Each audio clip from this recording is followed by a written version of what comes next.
de lo que están en las antípodas. Es hora de que nos sentemos en serio a discutir qué pasó en la Argentina.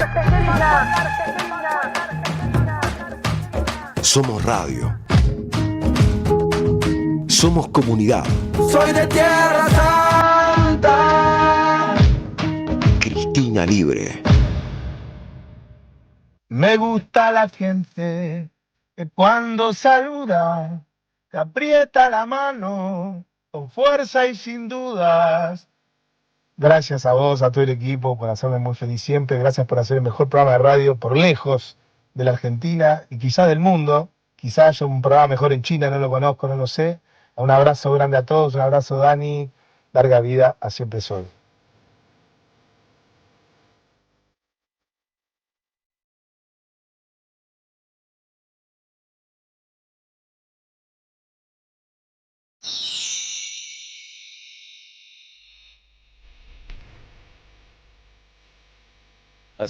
Ahora sí, el micrófono para una persona más alta. Ayer más alto que yo y un micrófono más arriba. Tengo ustedes muy buenos días, 10 horas 5 minutos.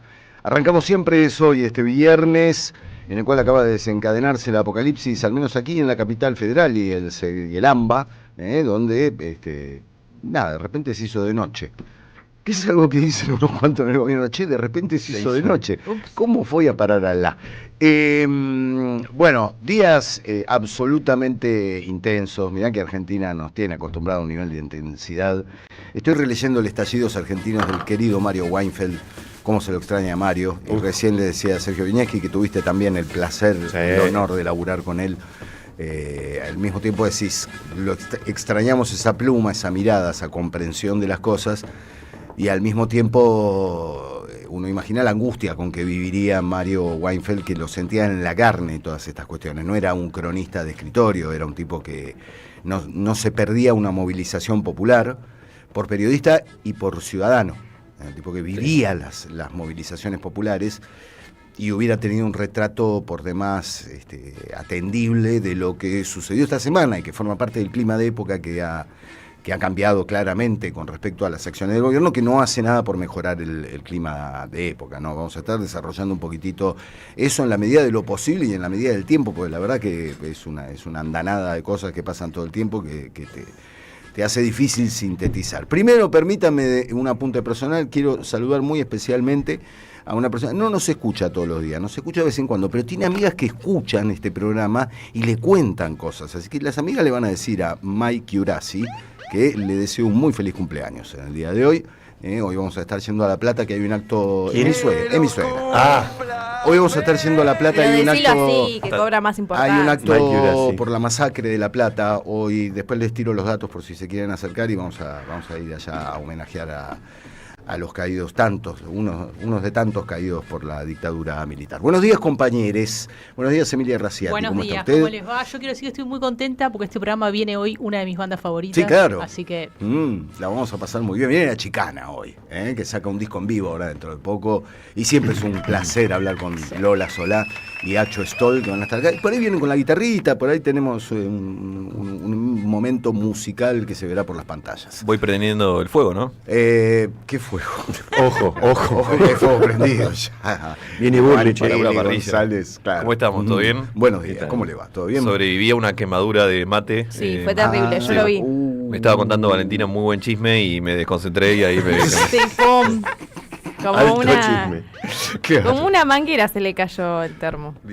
Disparó agua. Buenos días, Valentina, ¿cómo le va? Hola, ¿qué tal? A todos los miro y digo, todos tenemos algún momento intenso en el día de hoy porque la realidad nos ha dado para todos los gustos. Por ahí Emilia, que se refugia en los libros, ¿viste? Trae un remanso de paz, una manera de pensar en otras cosas. Y no pensar, por ejemplo, en el ministro de Economía, llevando a cabo, haciendo una remake de cosas que ya hay hecho en el pasado. Pon el audio número 16, vamos a amargarnos la mañana todos juntos, donde Luis Toto Caputo trae tranquilidad a los mercados, a la economía, para que no se hable de un viernes negro ni cosa por el estilo, porque, bueno, manifestó que está dispuesto ¿a qué, señor Caputo?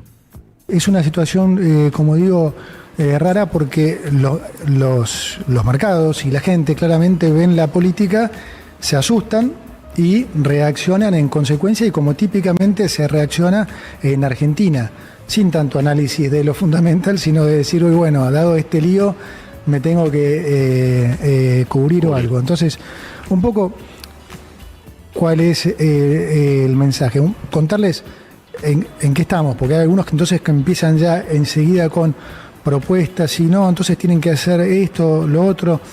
Mire, nosotros confiamos plenamente en el programa, plenamente, y no nos vamos a mover del programa. Es decir, vamos a vender hasta el último dólar en el techo de la banca.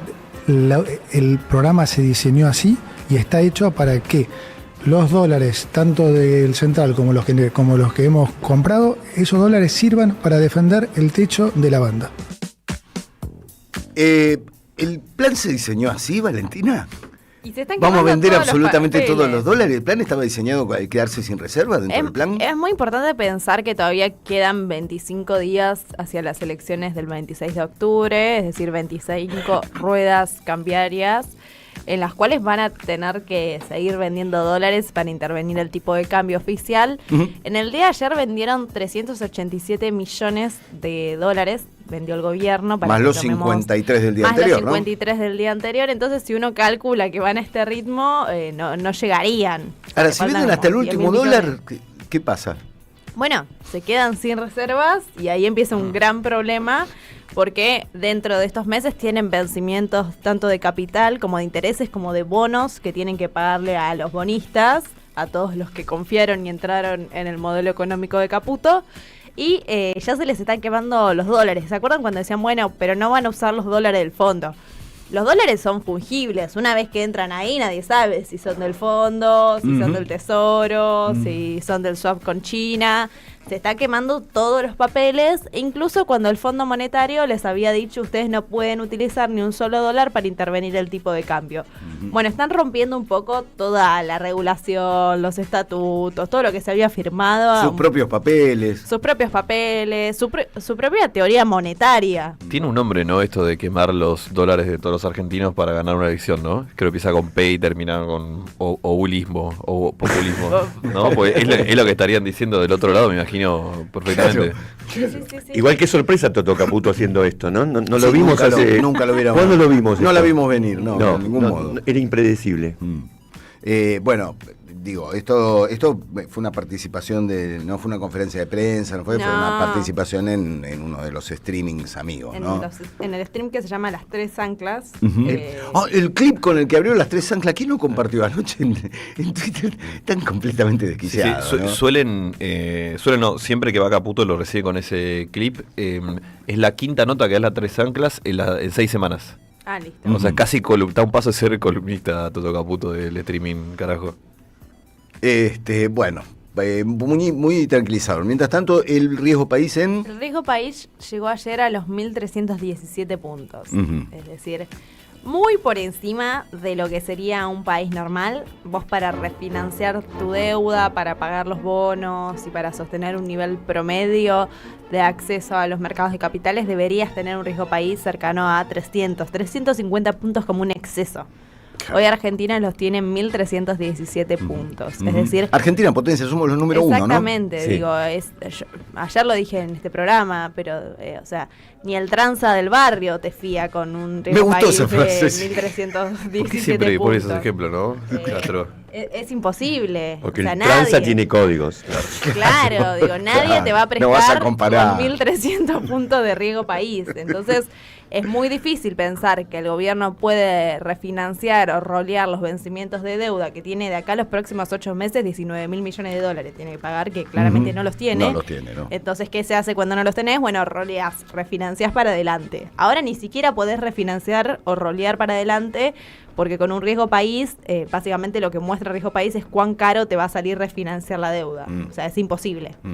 Nadie te va a prestar guita, no vas a poder negociar nada, los bonos empiezan a caer. Ayer cayeron la mayoría de los bonos locales que cotizan en dólares, cayeron. Bueno, son todas malas noticias para un frente financiero que está muy debilitado por parte del gobierno.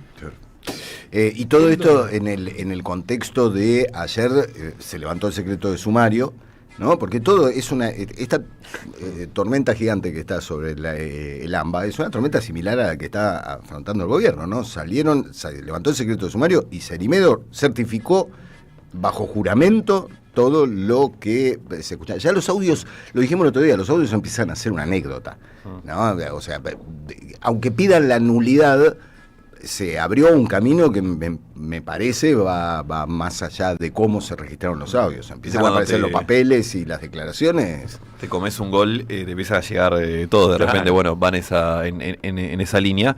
Cerimedo lo que dice es pillo. Cerimedo, recordemos, su esposa era la segunda de Landis, él es uno de los fundadores de la Libertad Avanza, herido, es un tipo que juega muchas puntas, que laburó para políticos de toda el ala, de derecha a izquierda, del centro y del medio. Entonces, todo lo que diga Cerimedo, tómelo como alguien que tiene su propio juego, es cerimedista.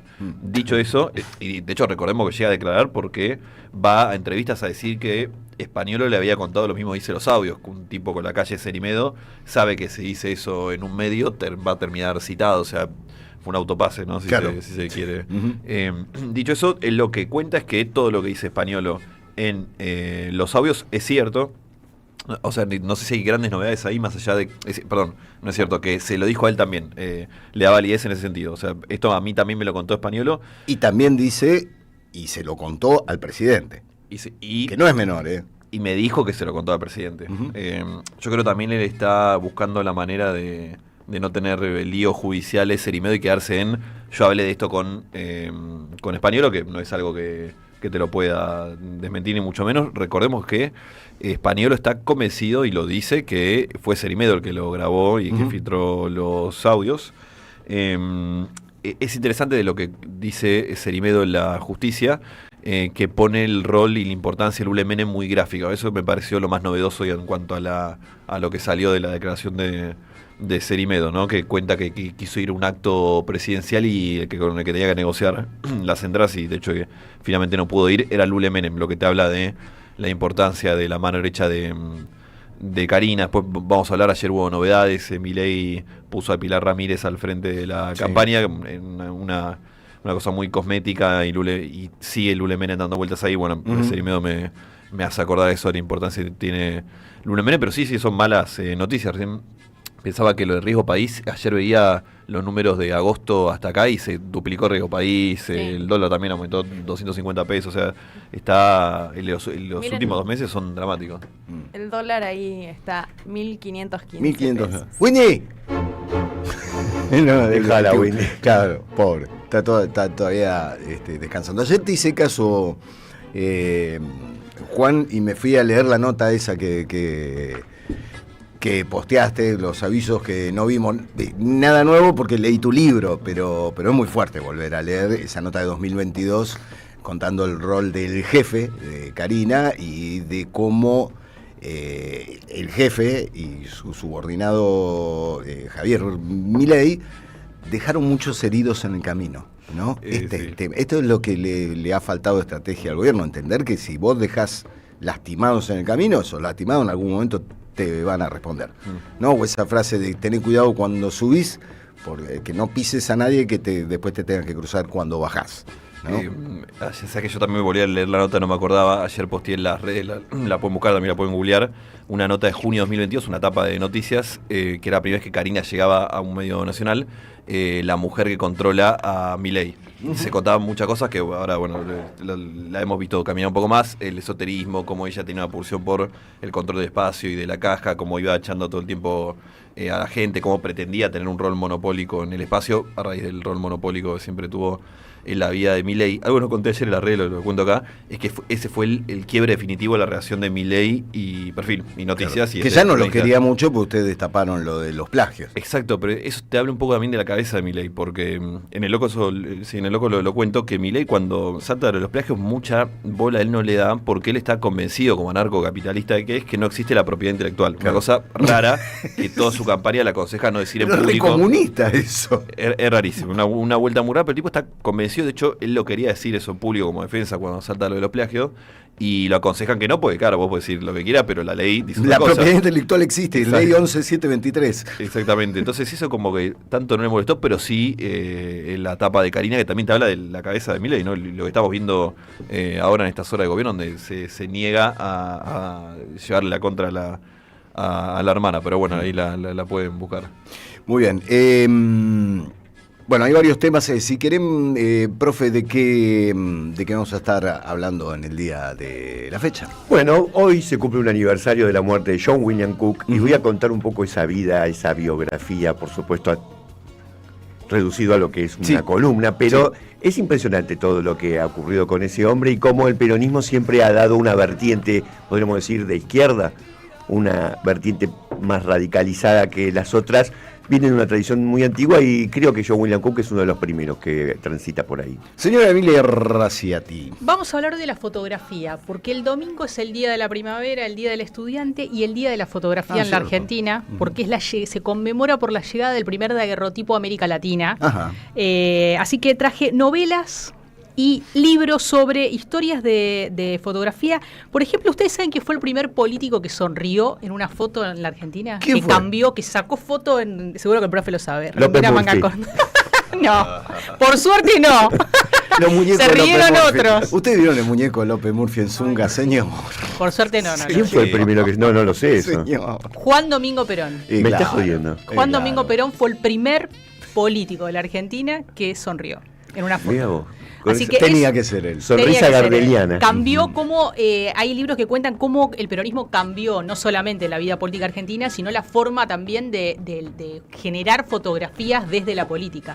Así que vamos a hablar un poco de eso. Y de otro, así como tengo esa pregunta, otra es, se habla de Robert Capa, ¿no? Del gran fotógrafo, Sí, claro. mítico fotógrafo Sí. que hizo fotos de la Guerra Civil Española, y se cree que es un varón. Bueno, no. Hay en los últimos años, por suerte, se le hizo justicia y había una mujer también atrás de ese nombre. O sea, era un fotógrafo y una fotógrafa, Gerda Taro, que armaron una sociedad en la década del 30. Ella es la primera fotoperiodista que muere en una guerra, en la Guerra Civil Española, con menos de 30 años, y la idea es que ellos dos arman ese nombre para vender fotografías. Y como quedó una el agencia. nombre de Capa. Ella muere muy joven, entonces él siguió sacando fotos con ese seudónimo, y hay varios libros que cuentan esa historia. Así que hoy vamos a hablar de libros de fotos. Muy bien, no sé si vieron el rebote que está teniendo la primera imagen que se conoce de Pablo Guerrero, digo, hablando no, Pablo no, ¿cómo No, se llama? sí, el que... No, No. Héctor.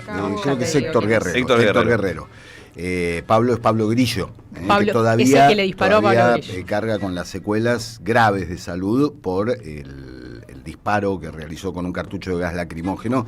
Este señor, del cual no se le conocía la cara, solo el casco, ¿no? Bueno, Estaba todo- y esa por foto primera vez... La foto que ayer se conoció de él tiene que ver también con el trabajo de los fotoperiodistas Claro, que estaban en la claro. guardia de Comodoro Sí. Pi haciendo un trabajo solidario para poder captar esa llegada. Y vos date cuenta del clima de época que vivimos, que prefieren firmar, darle el crédito de esa foto al colectivo de trabajadores de prensa. Claro, por eso digo que que sí, tiene sí, que ver sí, con sí. una reivindicación del trabajo periodístico y sobre Totalmente. todo de los fotoreporteros, pero también hay un trasfondo de temor a la represalia.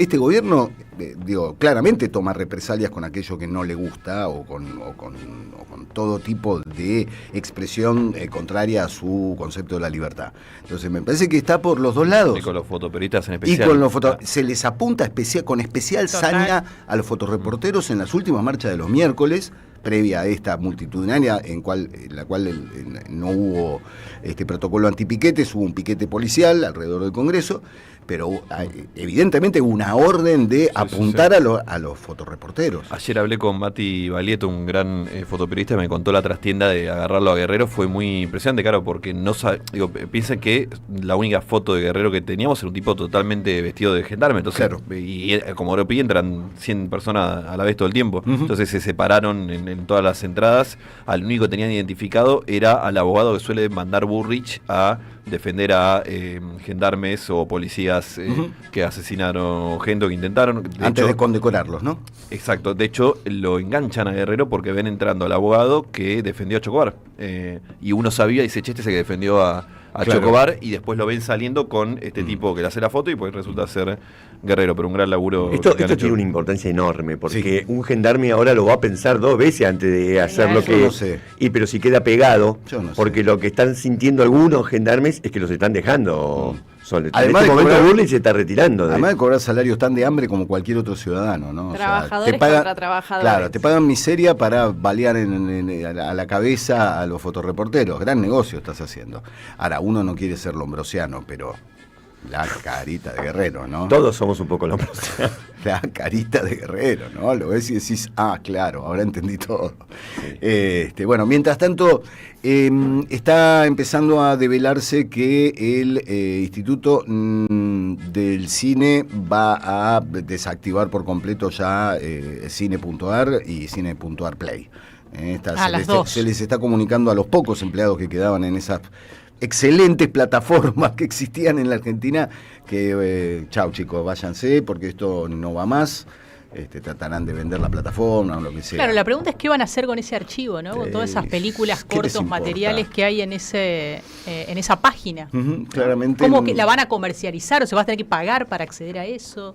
¿Qué harán con eso? Es una gran pregunta. Bueno, hay que ver si los directores y los que tienen los derechos de esas películas lo siguen sosteniendo ahí, porque Claro, muchos pese a lo que cambien las cedían condiciones. porque era público, pero si Claro. lo van a privatizar hay que ver si van a querer Claro. seguir ahí. Sí, sí. Así que bueno, es un tema en desarrollo, es lo que sé, que se les comunicó ya a los empleados que no va más, pero se sabrá más con el correr del día. También se conoció esta mañana y tiene que ver con algo que estuvieron charlando ayer con el invitado, con Dani. Massive Attack esta mañana informó que retira toda su música de Spotify. Y no es la única banda que está haciendo eso. Varios artistas están retirando su música de Spotify en protesta, primero por el apoyo de Daniel Ek a la industria armamentista y a el genocidio que está llevando a cabo el Estado de Israel en Gaza.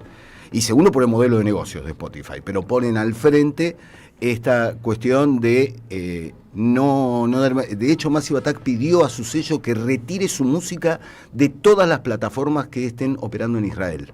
Hay una reacción del mundo artístico que es por demás interesante. ¿Pero qué apoyo le da Spotify Claro, a él? y Daniel Ek tiene evidentemente vínculos con la industria armamentista, como empresario y la...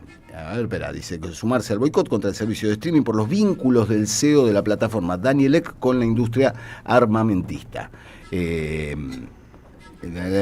Y después, bueno, Massive Attack explica sobre, bueno, que además el modelo de negocio nunca es beneficioso para los artistas, siempre se llevan una mínima tajada. ¿Y hay otra donde irse si uno se va de Spotify? ¿Hay Bueno, sí, tenés YouTube, tenés, ¿cómo es que se llamaba esta? Bueno, Después la decimos.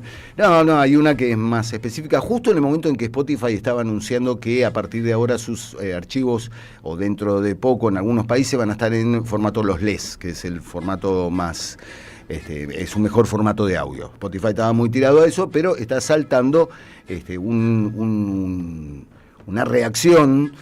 Ya vienen circulando varias campañas contra firmas que apoyan de una u otra manera, y en los Emmy se vio algo de eso, y hay un comunicado firmado por más de 4.000 personas de la industria del entretenimiento, del cine, sobre todo de las series, marcando su rechazo a el genocidio que se está llevando a cabo en Gaza, con lo cual empieza a haber, ¿no?, como una cuestión ya más, un consenso alrededor de este asunto que es interesante, y acciones concretas, ¿no? No solamente decir, qué mal lo que es Spotify, sino Massive Attack, no, nosotros no vamos a colaborar de ninguna manera con esta plataforma.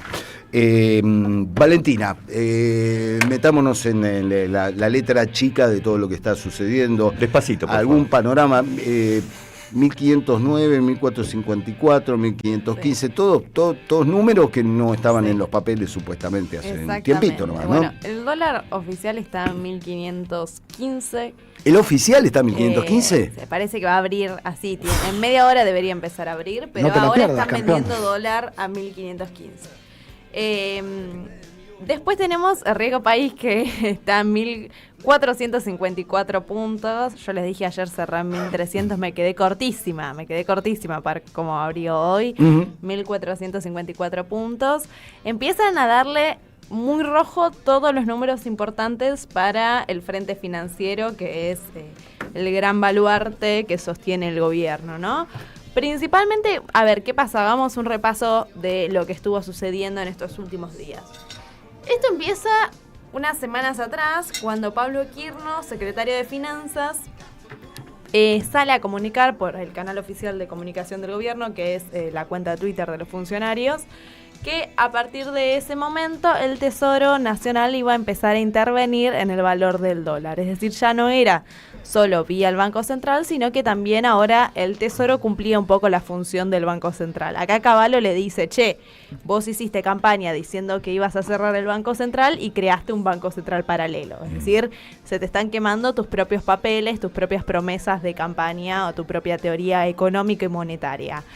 Acto seguido empiezan a intervenir blanqueado, algo que ya venían haciendo. Todos sabíamos, todos veíamos los números que ya venían interviniendo el valor del dólar, pero empiezan a intervenir cada vez de una forma más blanqueada en el ámbito público, en el cual todos nos dábamos cuenta que efectivamente estaban interviniendo. Esto también sucede en paralelo que el dólar llega a tocar el techo de la banda. Hoy la banda está en 1.460 pesos. Se va actualizando, pero hoy tenemos un dólar que ya superó ese techo de la banda. Según la teoría de las bandas de flotación cambiarias, cuando toca el techo, cuando toca el piso, en este caso el techo, el gobierno ahí tiene la potestad de empezar a intervenir el valor para contener y que no se vaya por los cielos. El gobierno hoy está haciendo eso, el tema es que está vendiendo dólares a mansalva. Y tampoco lo está controlando mucho el precio. Tampoco lo está controlando porque vemos un dólar a 1.500 pesos, es decir, muy lejos de controlarlo.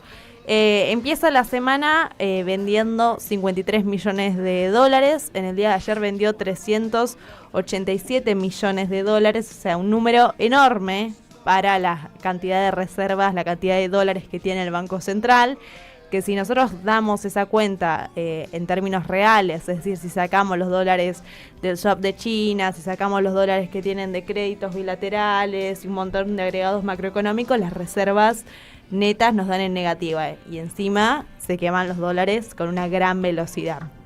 Insisto en esto, todo esto en un contexto donde el riesgo país supera los 1.400 puntos y esto quiere decir que cada vez es más caro refinanciar, cada vez es más imposible refinanciar la deuda que tenés de acá a los próximos meses, donde, insisto con esto, se le vencen 19.000 millones de dólares que claramente no tiene la capacidad de pagarlo. Recordemos con este dato que todavía faltan 25 días hábiles para el 26 de octubre. Esto quiere decir que faltan 25 ruedas cambiarias para el 26 de octubre, o sea, 25 días más que el gobierno tiene que tratar de contener el valor del dólar, todo previendo que el programa económico es hasta el 26 de octubre, que es un poco la lógica que está expresando el gobierno, decir, bueno, ayer lo decía Caputo, no sé si tenemos el audio ahí en el cual dice el tema de vender dólares, a ver.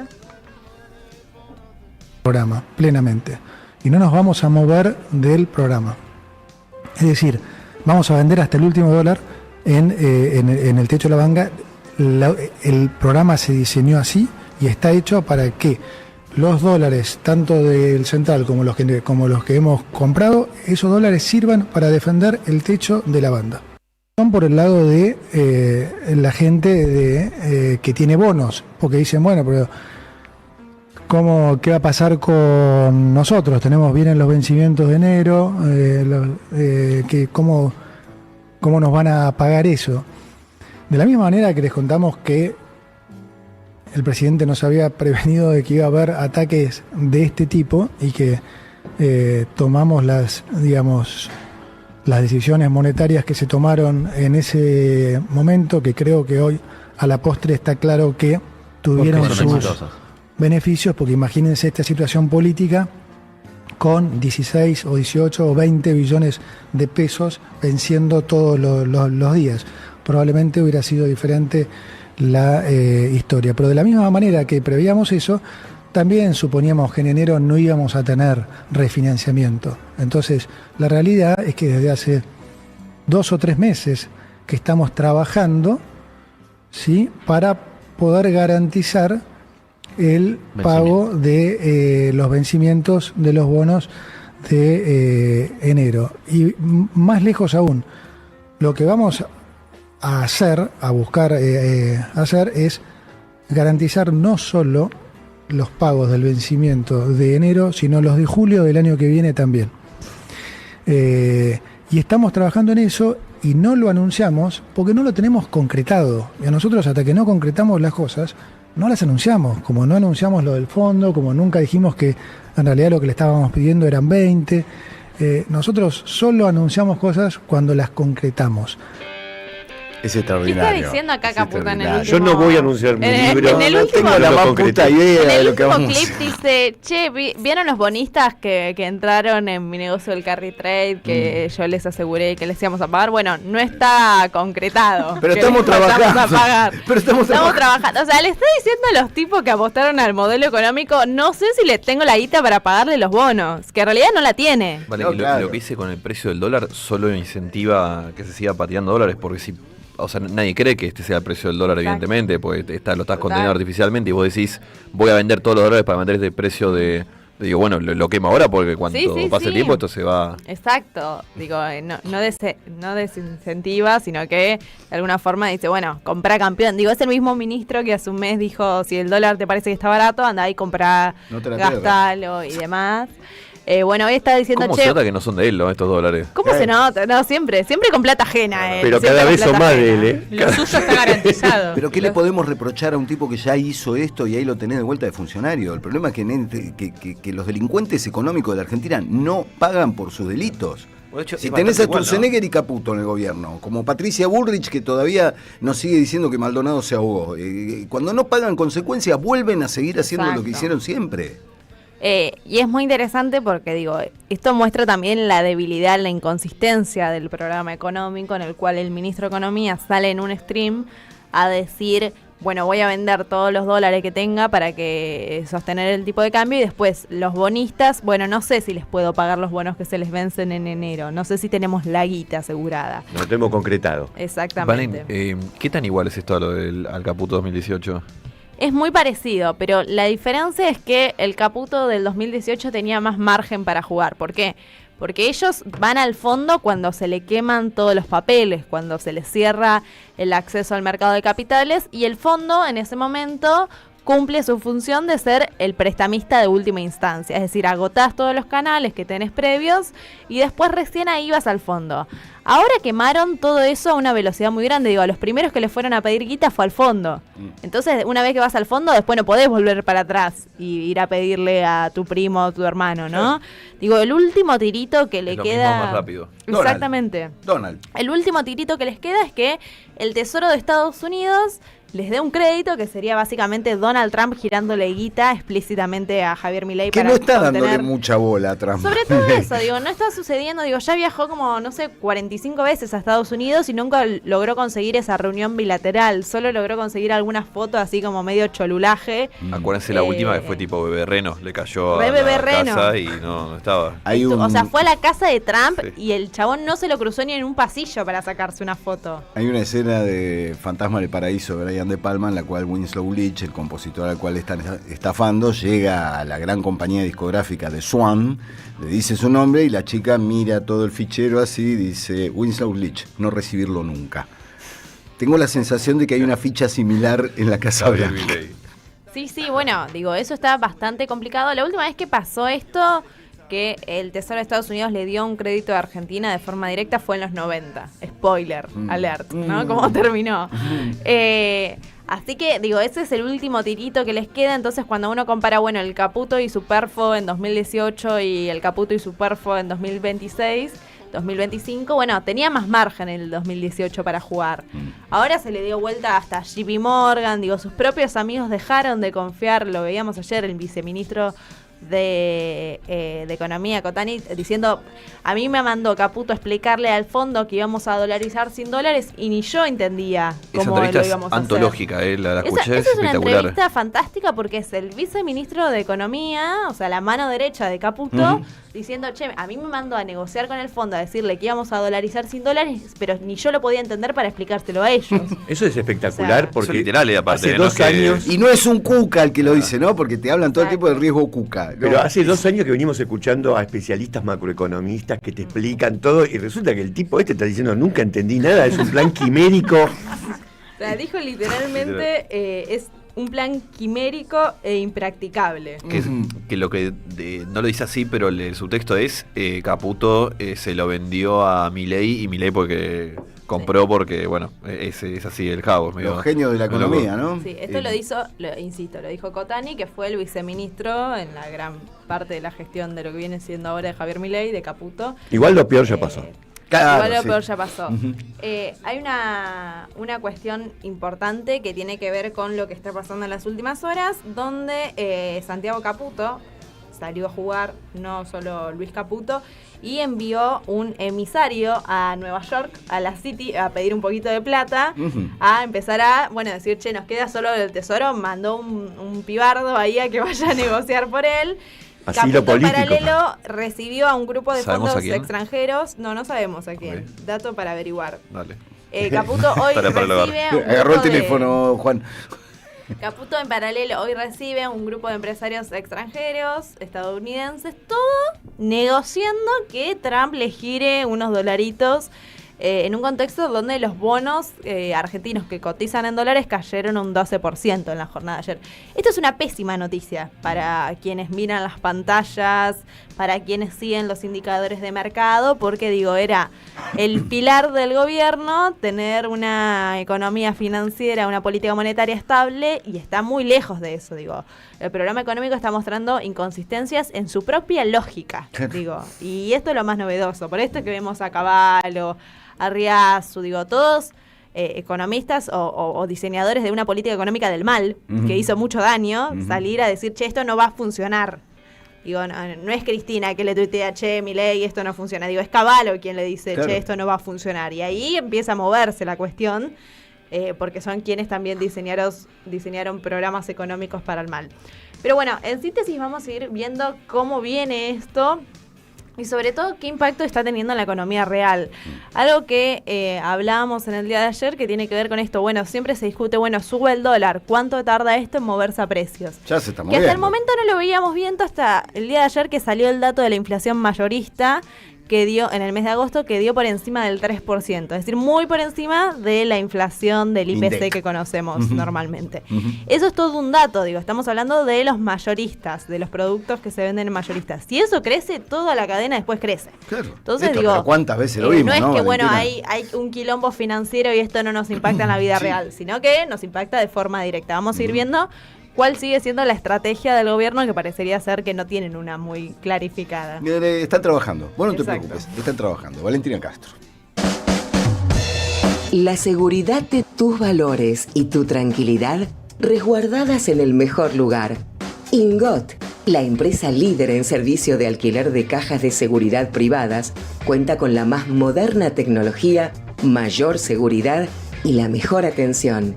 Encontralos en Microcentro, Nordelta, Córdoba, Punta del Este y ahora también en Avenida Gaona y en Nuevo Quilmes Plaza. Más información en www.ingot.com.ar.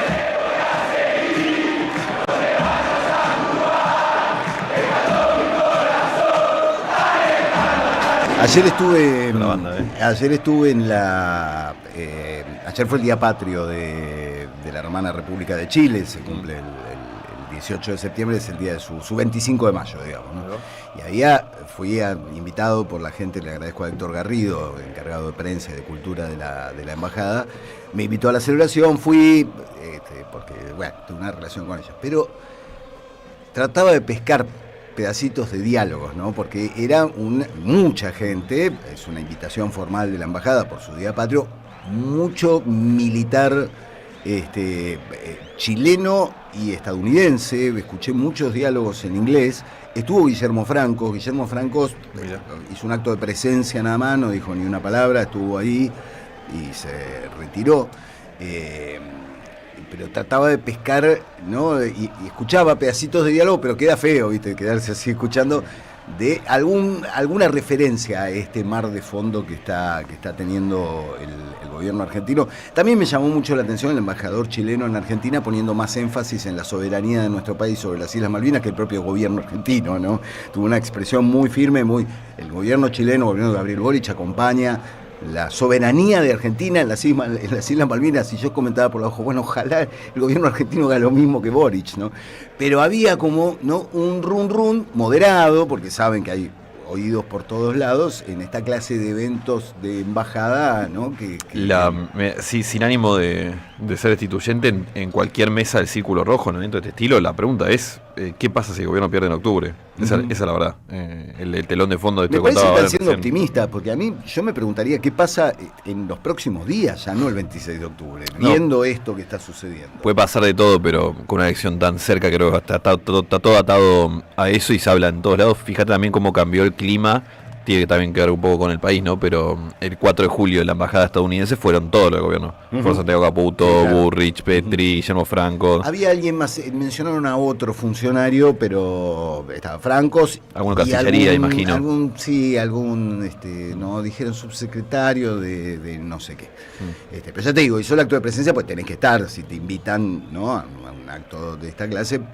Yo igual no identifico a mucha gente, por ahí había alguien más. Pero Franco Zambás se vende como el garante ante el Círculo Rojo de estabilidad en el gobierno, también por eso lo vemos a Franco súper empoderado, que se planta con el gordo Dan, pone un tipo de él, de ministro del Interior, pues está todo tan sensible que él sabe que, o sea, si Franco agarra las cosas mañana y se va, ya es la último, digamos, puente de comunicación, no tengo esperanza, pero sí de comunicación de el empresariado y el establishment y la alta política con este gobierno, porque todo el resto está cortado y además muy desgastado. Fue un día movido ayer en el gobierno, en especial la Quinta Olivos, volvió el Portón Verde. ¿Se acuerdan de las épocas del Portón Verde? Perdón. Hoy el guionista de Argentina entró a la sede del sindicato en pelotas. Directamente dice, muchachos, no sé, yo escribí una escena en la cual estaban Virginia Gallardo y el mago sin dientes en Olivos y pasó, y se estrenó, y el tipo entró y todos lo aplaudían, decían, loco, sos crack. El que salió y fue el vocero, digamos, del gobierno fue Mariano Pérez. Marianito tiene 23 años, cumplió ahora, y además hizo de vocero porque, claro, el chabón no tiene auto y estaba esperando el Uber, literalmente. O sea, pidió el Uber y mientras esperaba que llegara el Uber, estaba esperando, entonces lo vieron. En la puerta del boliche, literalmente. A su favor, digamos que tuvo la misma precisión en los pronósticos, siendo que el ministro Caputo, digamos, se está trabajando para resolver. Claro. Sí, no dijo demasiado. Los que fueron a la reunión, hubo dos.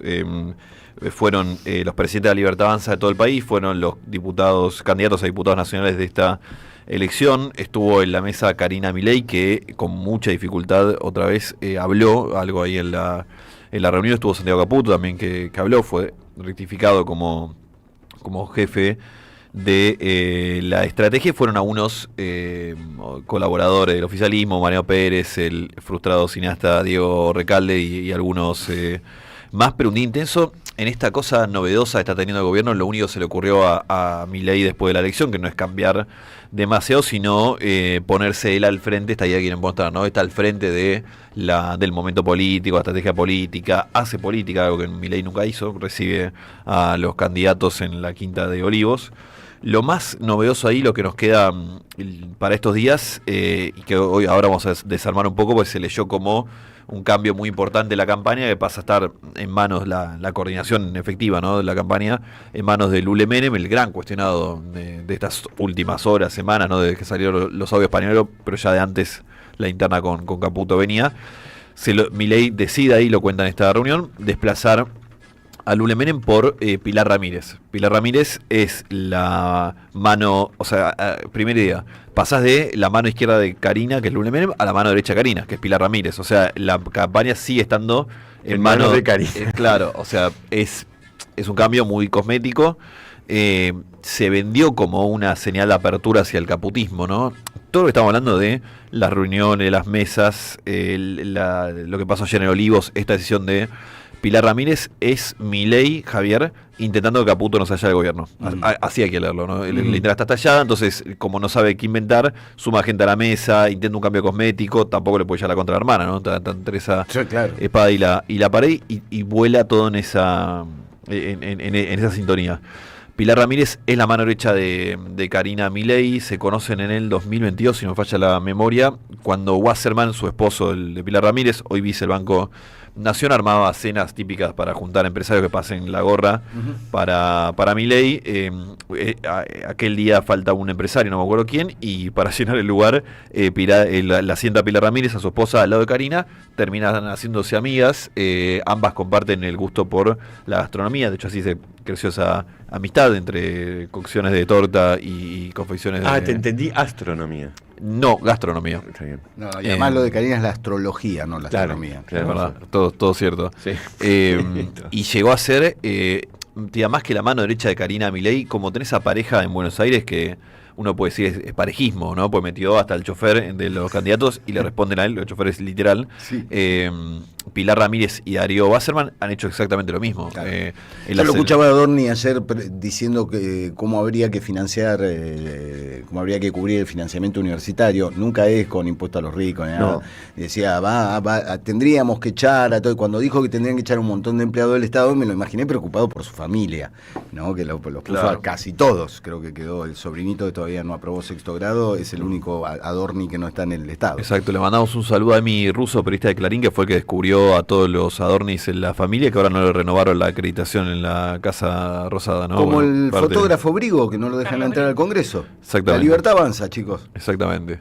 En Capital decíamos, el control de espacio está en mano de Pilar Ramírez. En la última elección, la justamente entró Adorni. Salvo Adorni, que era el primero del puesto 2 hasta el 9, eran toda gente de Wasserman, pero de él, o sea, gente de Banco Nación, gente de Pilar Ramírez. El bloque, que de hecho Pilar Ramírez ya es legisladora, o sea, el bloque es el wassermanismo puro. Así como después ves en los debates gente que no puede decir una cifra, ¿no? Digo, te están metiendo al Congreso gente que no está preparada, punto. Acá hay otra línea igual, acá hay una línea más de negocios. Wasserman es un tipo está bien. En el mundo inmobiliario, siempre al filo de la jugada, que de hecho uno de los que pone era el tipo que estaba manejando el AVE, la que contra la agencia viene del Estado. Hay un avance empresarial y no solo político. Pilar Ramírez, una cosa bien interesante, que ni Pilar Ramírez ni así está el gobierno, ¿no? Ambos lo miraban ya de reojo también al Lula Menem. O sea, gente del carinismo que incluso lo mira de reojo al Lula Menem. Y esto es interesante y no se está diciendo demasiado, que es que Pilar Ramírez no tenía muchas ganas de hacerse cargo de esta campaña. Porque uno sabe que va a estar ahora en el centro de la atención, que va a quedar en el medio de la interna y que además le están tirando un fierro caliente porque te dicen... La campaña complicadísima es. Y aparte a 30 días, o sea, ¿qué cosa puedes hacer con este nivel de quilombo político, interno, económico, cuando en 30 días te queda hacer una elección a nivel nacional? Aparte, no es que ese acá la capital son 40 cuadras por 40 cuadras, una persona que es muy del territorio porteño, no tiene experiencia nacional. Vamos a ver si en estas horas, sobre todo los heridos de la Libertad Avanza, que le recuerden a Pilar Ramírez su pasado con Mariano Recalde, su pasado en el kirchnerismo, ¿no? Ella entra en el Banco Provincia con Francos en el 2006, si no me equivoco. 2008 ya se pasa a Aerolíneas Argentinas con Recalde, ahí está hasta el fin de la gestión. Van a ver fotos de ella con la bandera palestina, con la idea de un Estado presente, entrevista de ella diciendo que el Estado tiene que estar presente. Bueno, cosas Leila Gianni, una Leila Gianni. Claro. Sí,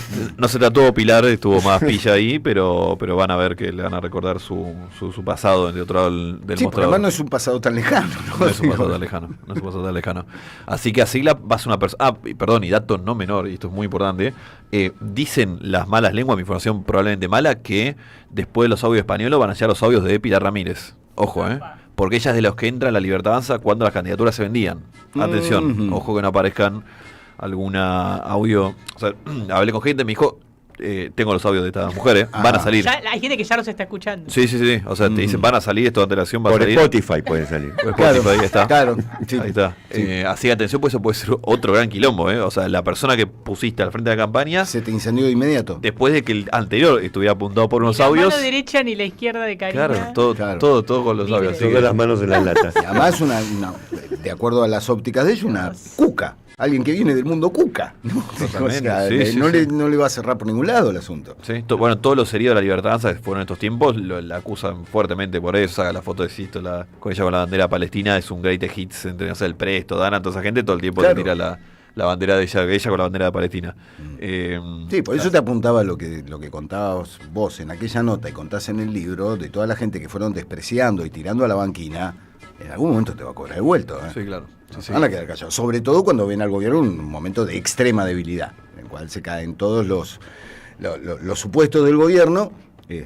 Precisamente, bueno, ¿qué es lo que decían muchos de esos que quedaron en la banquina? Esto no tiene nada que ver con lo que creíamos que representaba Milei. Exactamente. Y la última, y cierro, que antes la escuchaba Valen, se empieza a hablar de debates y ruidos entre Luis Caputo y el Jabo Milei, también en este sentido. O sea, está todo atado con alambres. De mínima vamos camino a un gobierno que va a reconfigurar fuertemente su gabinete después de octubre, de mínima. De mínima. Así que, bueno, la seguiremos. Muy bien, gracias Juan L. González. Les tengo que contar un par de cosas. Es un buen momento para estudiar, por ejemplo, chino o japonés. Sí, cualquier país que no sea. La respuesta está en Oriente. La respuesta está en Oriente, o italiano, alemán, portugués, francés, inglés. Puedes estudiar un montón de idiomas. ¿Dónde? En el CUI, por supuesto, que te ofrece cursos de 3 meses por Zoom o presenciales en la sede Centro, Belgrano y Caballito. Hasta el 25 de septiembre, o sea, 6 días más tenés para inscribirte en cui.edu.ar o llamando al 5353 3000. Muchas gracias, señor Wisniewski. Tienen precio especial para la UBA, Universidades Nacionales y nivel 1 inicial y 3 cuotas sin interés. Y además sigue vigente el código de 10% de descuento, poniendo a la hora de cerrar la transacción, poniendo el código siempre CUI. Siempre CUI, me encanta. Y para que no pases papelones, como pasa, no sé, ¿a quién tenemos protagonizando? Sacho teocrático.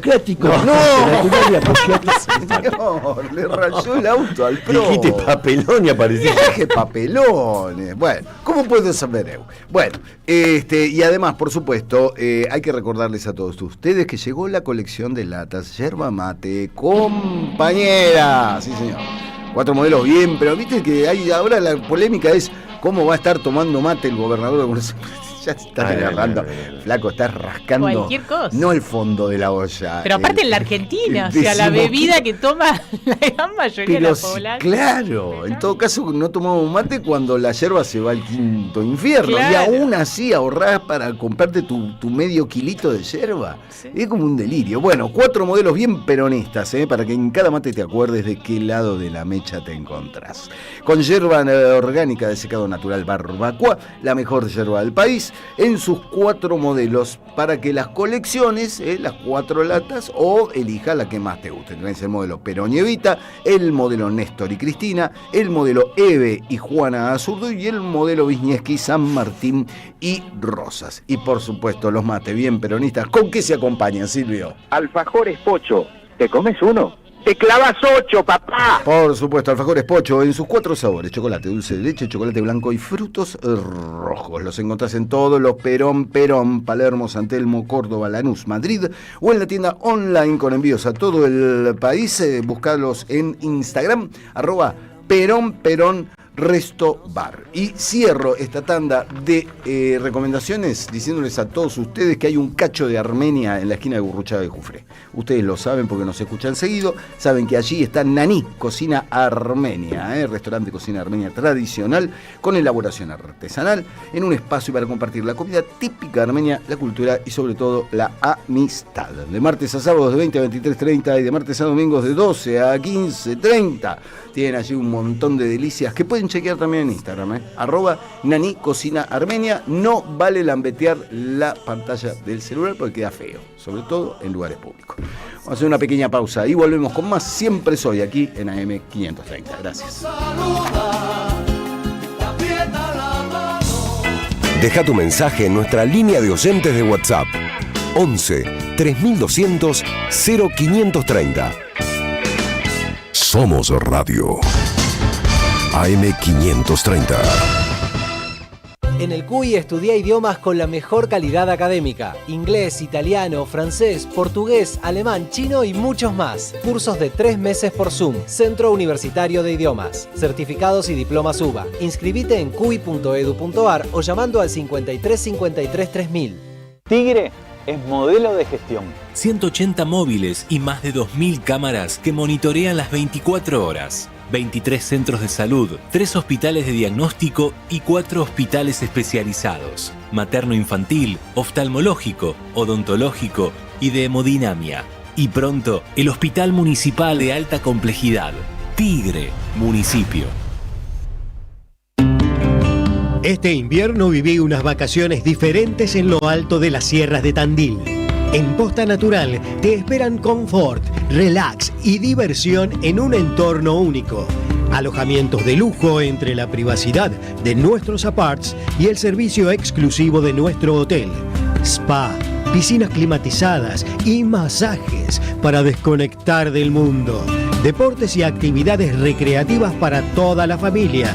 Degustación de gin, gastronomía de primer nivel y mucho más para que vivas un invierno inolvidable. En pareja, en familia o con amigos. Este invierno, Tandil es Posta Natural.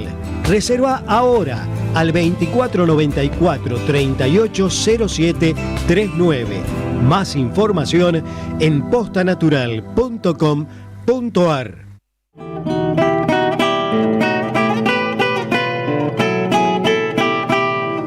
Juan Falú y Marcelo Mogilevsky presentan su nuevo disco, Falú Mogilevsky 2024 en vivo en Montevideo. El domingo 28 de septiembre a las 20 en Catalinas Sur, Pérez Galdós 93, La Boca. Entradas anticipadas con descuento por Alternativa Teatral. Produce Don Narciso. Auspicia AM530 Somos Radio. En la Municipalidad de Avellaneda no paramos. Tenemos más de 300 obras en ejecución. Escuelas, clubes, polideportivos, plazas y espacios culturales para construir un futuro mejor para nuestra comunidad. Somos un Estado eficiente y al servicio de cada vecino y vecina. La economía no es una ciencia oculta. La información que Rulo de la Torre analiza en Siempre Soy la encontrás en www.motoreconómico.com.ar. Seguí a Motor Económico en todas las redes. Carlos Barragán, Carlos Barragán vuelve a los escenarios argentinos a cantar tangos y otras curiosidades, cosas de Brasil, cosas de Italia, cosas de folclore y otras cosas. Carlos Barragán vuelve a los escenarios para cantar y tratar de descubrir dónde nos perdimos, dónde nos podemos encontrar, por qué nos pasó de todo, y yo no sé, y qué se puede hacer salvo ver películas de Francella, y por qué el tango nos espera en lugar de venir él, como el locutor que no vino y tengo que grabar esto. ¿Ah? Acá estoy, Barra, haciéndole la segunda como corresponde. Barragán canta tangos y otras curiosidades. Viernes 19 de septiembre, 21 horas, Lanús.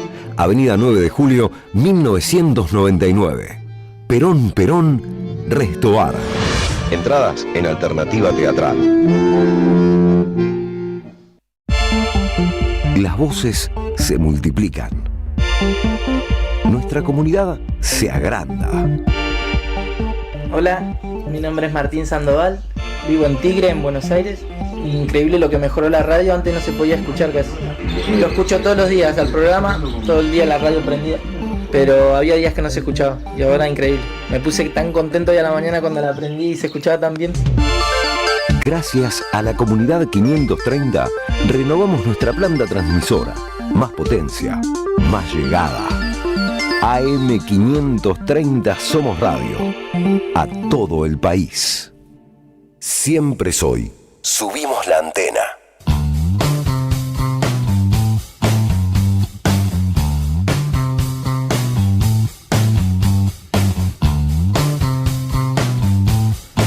11 horas pasaditas en la mañana de M530, estamos haciendo Siempre es Hoy. Esta música característica indica que ha llegado el momento de brillar, que son todos los momentos de su vida, del señor Sergio Viñetti. Gracias, ojalá fuera así. Después te paso el alias. Sí. John William Cook. Escuchen esto que escribió y dígame si no tiene cierta actualidad. A ver. La unidad es indispensable y será un paso previo al triunfo popular. Lo principal es ¿para qué hacemos la unidad? No sé si se lo estarán preguntando. ¿Cuáles son los objetivos cercanos, como por ejemplo las elecciones? ¿Y cuáles los grandes objetivos? ¿Unidad para simple usufructo politiquero? No. Sí, en cambio, para dar las grandes batallas por la soberanía nacional y la revolución social. Esto escribía un John William Cook que pareciera que estuviera en este mismo momento pensando para qué sirve la unidad hasta que duela. ¿Se acuerdan de la unidad hasta que duela? Bueno, nació el 14 de noviembre de 1919 y murió un 19 de septiembre, un día como hoy, de 1968, por eso lo recordamos. Su padre era un importante dirigente de la Unión Cívica Radical, había sido diputado y fue ministro de Relaciones Exteriores entre agosto del 45 y junio del 46, es decir, en el momento que fue todo el quilombo con Braden, el ministro de Relaciones Exteriores de la Argentina era el papá de John William Cook. Y él, John, hay que llamarse John, ¿no? John William. Y ser tan perteneciente al movimiento peronista, ¿no? Exacto. Podés llamarte John William y ser de la Libertad Avanza, por ejemplo. Claro. Pero no. En los comicios de febrero del 46, él tenía 25 años y fue electo diputado. Fue el diputado más joven de la historia argentina. Después no sé si alguien lo superó. Ofelia Fernández, no sé en qué. Pero legisladora porteña. Claro, no de fue- hecho, no fue creo diputada. que el límite ahora es 30 años, se debe haber cambiado. Estoy casi seguro. Ahora se dio, perdón, el límite, no el piso. El piso. Bueno, él fue diputado aparte entre el 46 y el 52, es decir, en plena revolución peronista, y se convirtió en uno de los legisladores más combativos de la Cámara de Diputados porque incluso llegó a criticar al propio gobierno peronista, y lo criticaba obviamente por izquierda. En el 51 tenía tantas diferencias internas que lo marginaron de las listas electorales del Partido Peronista, que lo consideraban demasiado revolucionario, pero Perón le tenía mucha simpatía,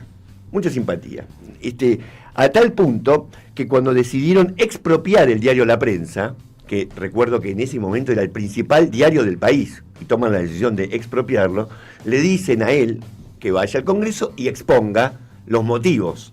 Y los motivos que él dio es: el diario La Prensa es el representante de los terratenientes, los empresarios del puerto de Buenos Aires y de la United Fruit Company.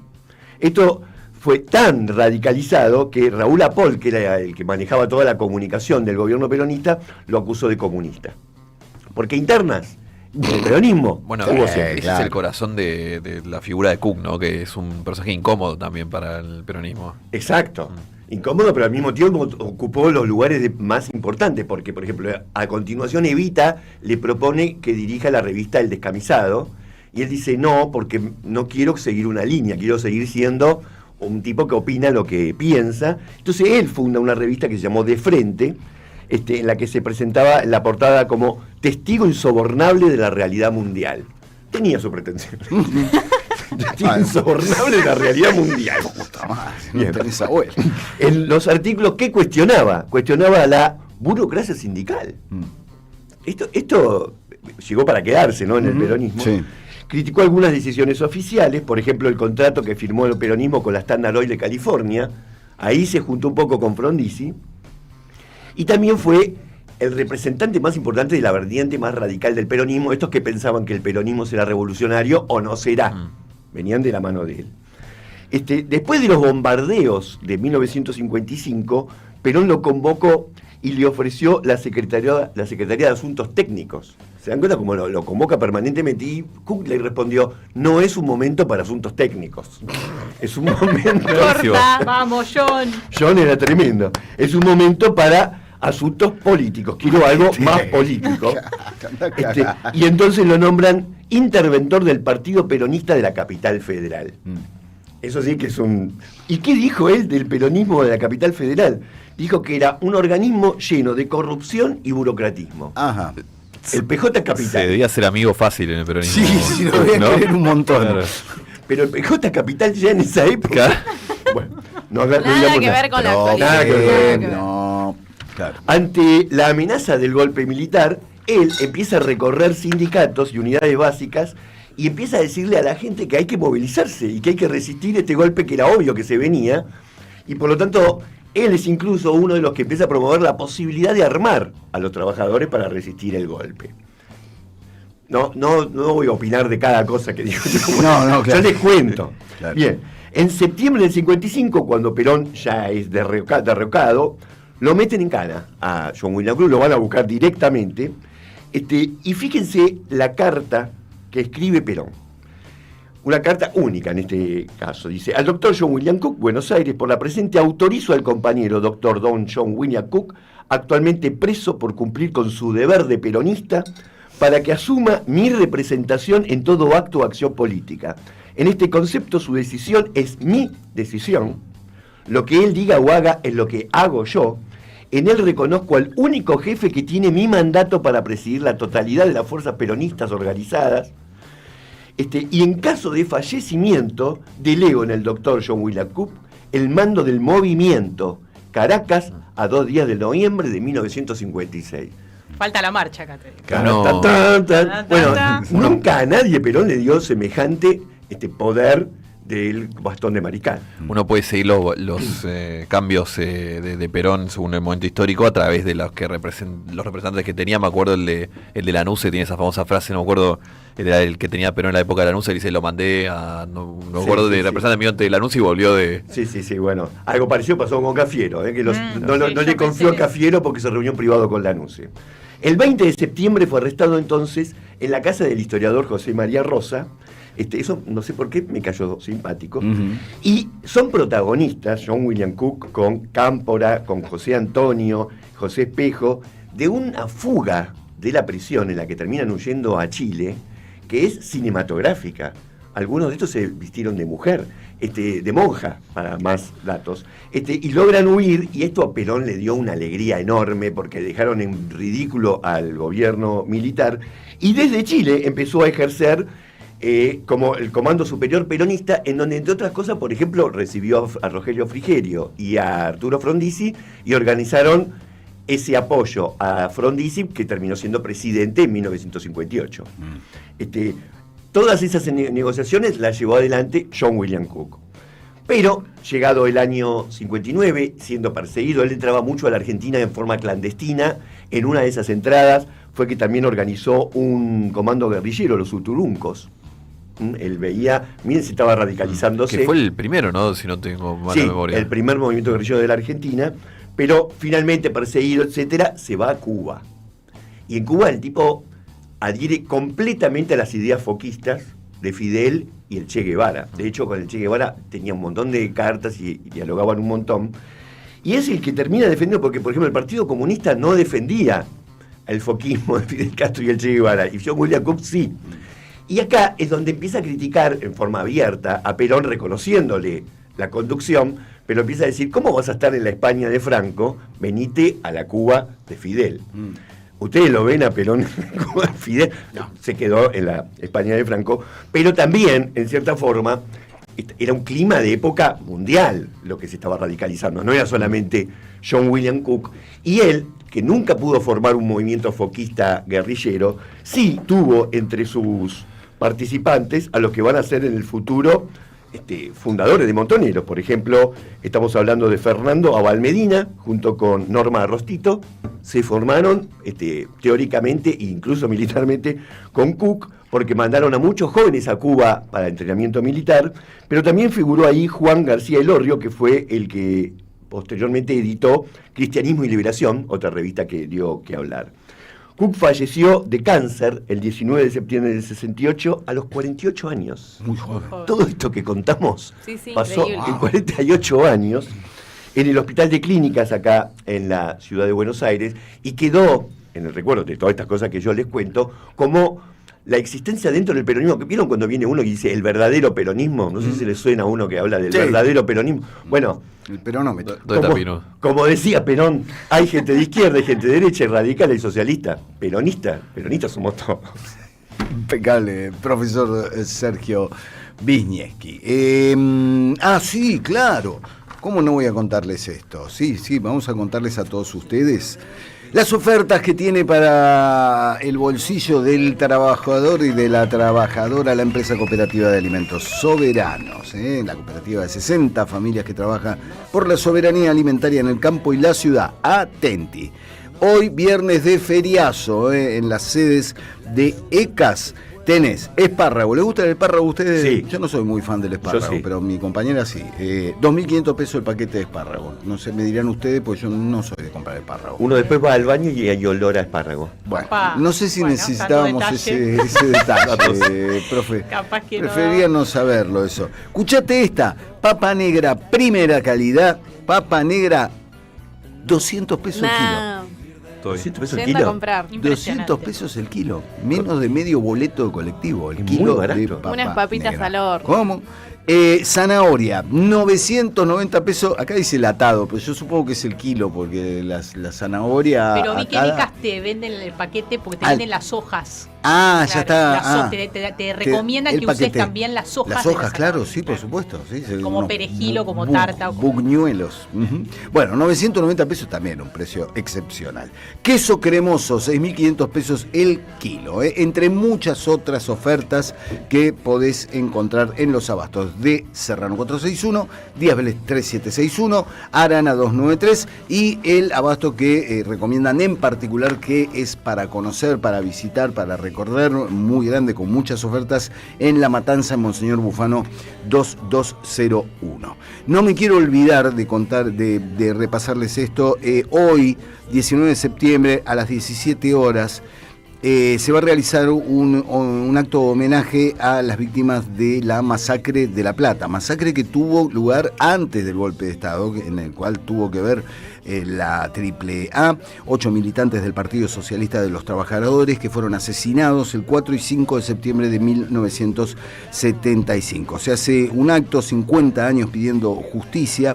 Invita a la Comisión de Memoria y Justicia de la Masacre de La Plata. Esto se va a realizar en la calle 50 entre 6 y 7, pasaje Dardo Rocha, primer piso, sala polivalente, allí en la querida ciudad de La Plata. Allí nos vemos, vamos a estar con gente que conoció a estos militantes y estas militantes asesinadas, así que si están en La Plata y quieren participar de un acto por la memoria y la justicia, allí está hecha la invitación. Y en el terreno musical de invitaciones, y con esto cierro, mañana en Lucil, atenti que tocan Las Bodas Químicas, van a seguir presentando su disco Razones Poderosas, y es una de las grandes bandas de la escena independiente de la República Argentina. Un bandón Las Bodas Químicas, un gran disco Razones Poderosas, mañana a las 21, 22 en Lucil, allí el Club de San Telmo, hermoso lugar para ver música en vivo. Si pueden, dense una vuelta, les garantizo que la van a pasar muy bien, van a tener un momento de gran intensidad eléctrica. ¿Qué hacemos, Pinus? ¿Vamos a la tanda o hablamos? No, vamos directo con Emilia. Sí, vamos directo con Emilia Raciati, que viene a culturizarnos los viernes y a ofrecernos un remanso de lectura en medio de esta realidad angustiante. Un ratito, salir un rato de la claro. pantalla y la realidad. En realidad vamos zambullirnos en los libros. Salimos un rato de la pantalla o vamos a pensar la pantalla y la historia un poco de la pantalla. En la Argentina, el 21 de septiembre, el domingo, es el Día de la Fotografía. Llegó el primer daguerrotipo a América Latina, por eso se celebra ese día. Pero el Día del Reportero Gráfico es el 25 de enero por el asesinato en 1997 de José Luis Cabezas. Y como decíamos al principio, en este momento, pero de una manera muy difícil, ¿no? Con una realidad que hace que el trabajo de los reporteros gráficos se vea muy amenazado en su día a día, ¿no? Digo, van a ocurrir manifestaciones súper con la cara cubierta, con máscaras y demás por la represión policial. Hay una asociación en la Argentina, Argra, que se crea en el 42. ¿Saben quiénes fueron los primeros socios? Hay ¿Quién? mucho peronismo para hablar de la fotografía, ¿eh? Perón y Evita. ¿En serio? Sí, así es. El carné de Argra, el primero lo tuvo Perón. Se crea ahí también el estatuto. Y ahí tenemos que pensar, hay un libro que se llama La Guerra de las Imágenes, una historia visual de la Argentina, que es de Gustavo Varela, un tanguero, filósofo muy interesante, que sacó este libro en el que plantea una hipótesis, o en realidad una guía para trabajar las imágenes en nuestro país. Él dice, la Argentina moderna nace en el 65 y termina en el 83, es decir, con 2 guerras, la guerra del Paraguay y la guerra de Malvinas. Y dice cómo la política argentina se puede pensar a partir de esas guerras. Entonces, por ejemplo, plantea que la guerra del Paraguay fue la primera guerra donde las imágenes tenían una potencia que hasta ese momento no se había conocido, ¿no? Y hay un dato muy interesante que dice, más allá del poderío de estos 3 países que pelean contra el Paraguay, Argentina, Uruguay y Chile, dice, hay algo Brasil, perdón, hay algo que pasa ahí, que es que Paraguay tiene un periódico de ilustraciones con el que hace humor y se empieza a reír también de esas imágenes que lo mostraban a Paraguay como un país debilitado. Entonces dice cómo las imágenes no solo eran la fotografía, sino también la historieta y el dibujo. Y la guerra de Malvinas, lo que dice Varela, son las imágenes, de alguna manera, del fin de la dictadura en la Argentina, ¿no? Es una guerra que se poblaba de imágenes, que había una lucha por esas imágenes también. De hecho, por ejemplo, la agencia de noticias Telam, cerrada por este gobierno, tiene un archivo muy grande y fueron los reporteros de la agencia, uno de los pocos que fueron a cubrir la guerra. En los últimos años se logró recuperar, digitalizar todo ese archivo, se hicieron muestras, ¿no? Donde en distintos lugares del país se llevaban esas fotos. Hay un excombatiente que cuenta que su familia no sabía si él estaba vivo o muerto, ahora no me puedo agarrar su nombre, y él siempre tiene el recuerdo de que su familia lo ve en una foto de un reportero de Telam en la tapa de Crónica, y a partir de ahí saben que él estaba vivo en la guerra. Bueno, este libro trabaja sobre las imágenes y hay un hito que plantea el libro, que es en qué momento hay un quiebre en la escena política, ¿no? En las imágenes de la escena política. Y lo que dice Varela es, ese hito se produce con el peronismo. No solamente porque, como decía en el arranque, Perón es el primer... dice Varela, ¿dónde está la sonrisa de Irigoyen? ¿No? Un líder populista como Irigoyen. No está la voz de Irigoyen. Además, que exacto. Pero Perón es el primer político que se ríe y que además da un discurso, por ejemplo, cuando gana las elecciones de febrero, en mangas cortas, en el balcón. Entonces él dice, esa imagen ya es un montón. O sea, cómo el peronismo cambia la forma de hacer política a través de las imágenes. Nombrabas, profe, a Paul, ¿no? Sí. Y cómo a Paul usó también, ¿no? Construyó también una maquinaria el peronismo. Pero hay otro dato, la imagen que toma Varela de Perón en el balcón el 24 de febrero del 46, después del triunfo de las elecciones, dice, ese día fue la primera vez en la historia argentina, dice Varela, que un presidente electo habló desde el balcón de la Casa Rosada sin saco y en mangas de camisa. Inédito hasta ese momento. Y hay otros datos, como por ejemplo lo que pasa con las playas en nuestro país, que la creación de toda la zona Villa Gesell, Pinamar, surgen para crear otra imagen, pero a partir de la imagen de que en Mar del Plata dejan de estar los señores con galera, empiezan a estar los trabajadores. Entonces la distinción que quiere crear la clase media es decir, nosotros tenemos otras playas, dejamos Mar del Plata. Y bueno, todo lo que trabaja Varela en este libro, La guerra de las imágenes, es muy interesante para pensar la fotografía y la política también. Pero bueno, decíamos que en la Argentina el día de la fotografía es el 21 de septiembre, el día del reportero es el 25 de enero. Y hay mucho archivo, así como hay un problema por recuperar el archivo, por cuidarlo, por sostenerlo, también hay un gran trabajo de asociaciones. Decíamos antes Argra, ¿no? Argra también tiene un trabajo con el archivo. Es una asociación escuela, ¿no? Donde además los fotógrafos no solo tienen, y puede ser socio cualquier fotógrafo que ejerza el fotoperiodismo en la Argentina. Es más, dicen que si por ejemplo si uno está despedido, no paga la cuota esos meses y puede volver a pagarla después. Te da la credencial para entrar a todas las canchas, digamos. Y además son fabulosos. Yo conservo la colección de los libros de las muestras anuales de Agra, y año por año, bueno, eso es la realidad argentina en imágenes que te lo dicen todo. Que las hacen para todos los años. Y hay también algo que dice Varela, es en un contexto en el que estamos, ¿cómo es el uso político hoy de la imagen? Y él dice, bueno, hoy estamos borrachos de imágenes. Todos tenemos imágenes de todo, ¿no? Entonces también el trabajo del reportero es distinto del fotógrafo, porque tiene otra densidad. Pero así todo, digo, por ejemplo, el mapa de la policía logra que se puedan recuperar fotos, videos caseros, o que a través de esos trabajos se llegue a determinar quién le disparó a otra persona en una marcha, ¿no? Entonces digo, también es como esa contradicción de es un momento donde predominan las imágenes por demás, pero también eso lo necesitamos. ¿Cuánto te podés preguntar ¿cuánto sabríamos del Cabo Guerrero de no haber existido esa imagen que lo pescó en el momento que dispara completamente contra los protocolos? Bullrich lo hubiera protegido, lo hubiera guardado. Claro, y que además es colectivo, porque lo que hace el mapa de la policía es decir, necesitamos los registros de todos para reconstruir esa escena. Bueno, hay una fotógrafa argentina, que no es solo fotógrafa, editora, productora audiovisual, Inés Ulanowski, sí, es la hija de Carlos Ulanowski, y también de una reportera gráfica que fue Marta Merkin, que sacó un libro hace unos años que fue bastante exitoso, se llama Las Fotos, y lo que hace acá Ulanowski es, está dividido por capítulos, ¿no? En cada capítulo hay una historia que tiene que ver con una foto, hay un enigma y una foto, y hay una muy particular, la tapa es su abuela, que es la madre de Carlos Ulanowski, pero hay una en particular que es Las vidas de Oscar, que es maravillosa y tiene que ver con un fotógrafo argentino, Daniel Muchut.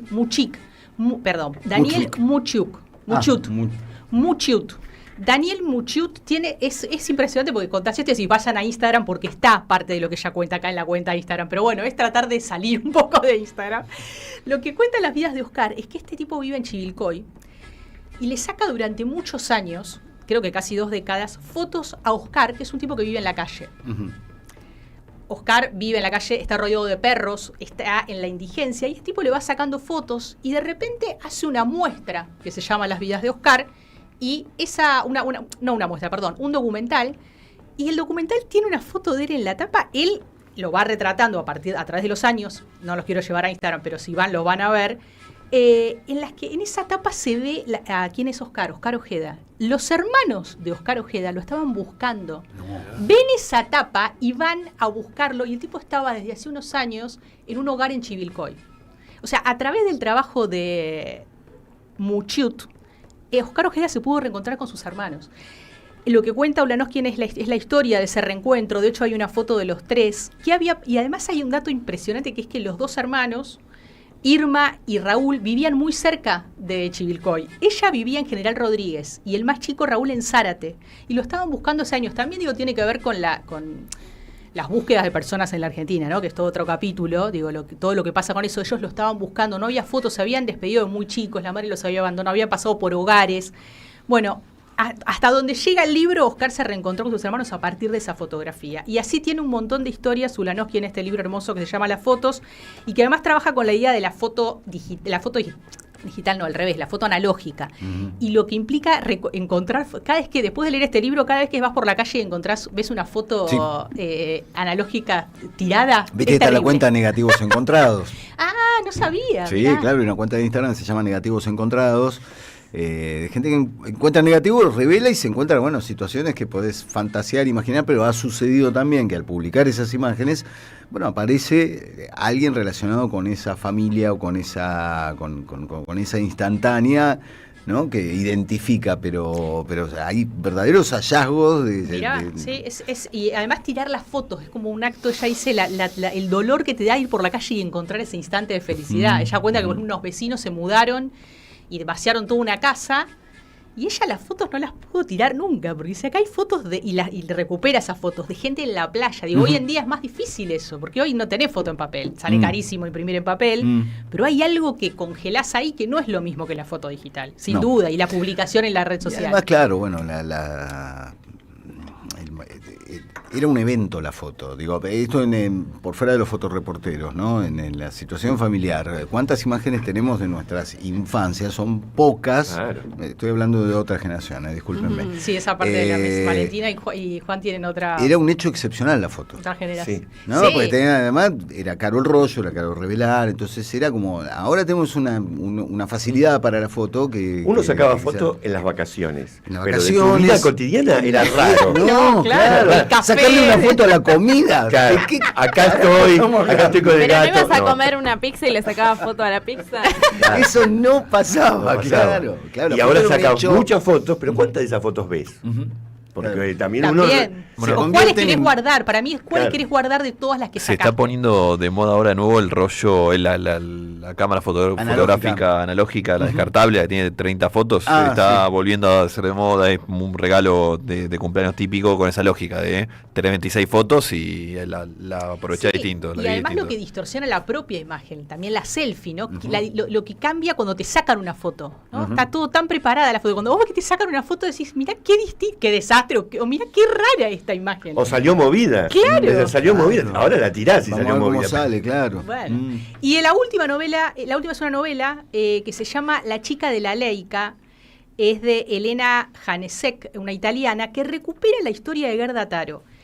Como en la historia pasó muchísimas veces, sigue pasando, hay un fotógrafo mítico, Robert Capa, que se cree que era un varón, ¿no? Que tenía un seudónimo, pero se cree que era un varón. Bueno, no, era una sociedad. Y Robert Capa no hubiera existido sin Gerda Taro. En la historia quedó como que era Endre Friedman.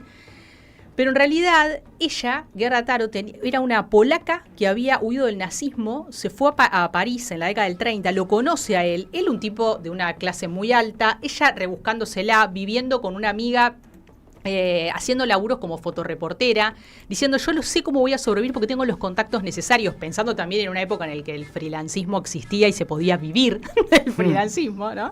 Con las fotos y demás. Lo conoce a él, ella tenía 26 años, y arman esta figura de Robert Capa para ir a las grandes agencias, a los medios, a venderles esos trabajos y con ese nombre y apellido. Se los empiezan a comprar.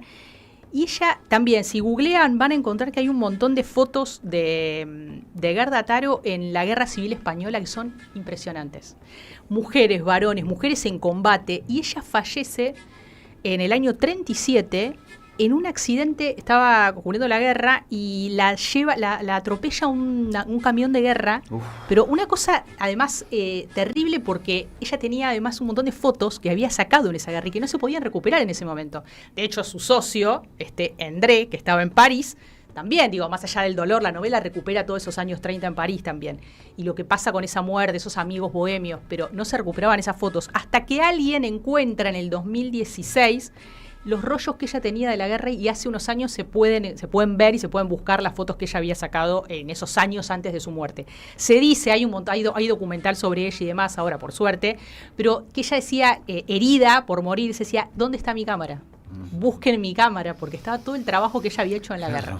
Se llama La chica de la Leica, claramente por la cámara, y es de Elena Janesek, la novela. Muy bien, impecable. Acá muchos agradecimientos en el WhatsApp de Siempre Soy, gente que agradece. ¿Cuánto aprende? Hermosa columna, ¿cuánto aprendo gracias, Emilia? Bueno, no sé si a los libros, vayan pero es verdad. Claro, a los libros.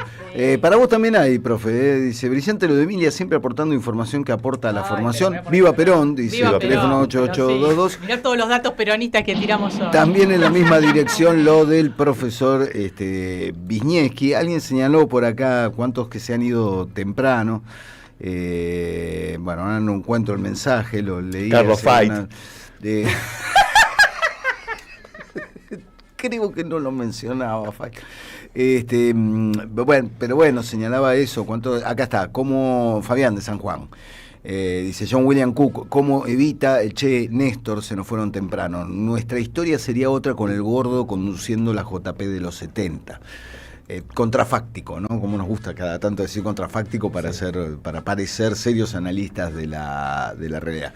Pero sí, ¿no? Digo, que tenía las convicciones bien puestas el señor Cook, eso está fuera de toda discusión. Bueno, muchas gracias a todos los que se comunican a la 11 3200 0530. Repetí los títulos de los libros, Emilia, porque yo sé que después la gente pregunta. Uno es Las fotos de Inés Ulanowski, La guerra de las imágenes, una historia visual de la Argentina, de Gustavo Varela, y La chica de la Leica, de Elena Janesek. Muy bien. Mientras tanto, ¿el dólar a cuánto está?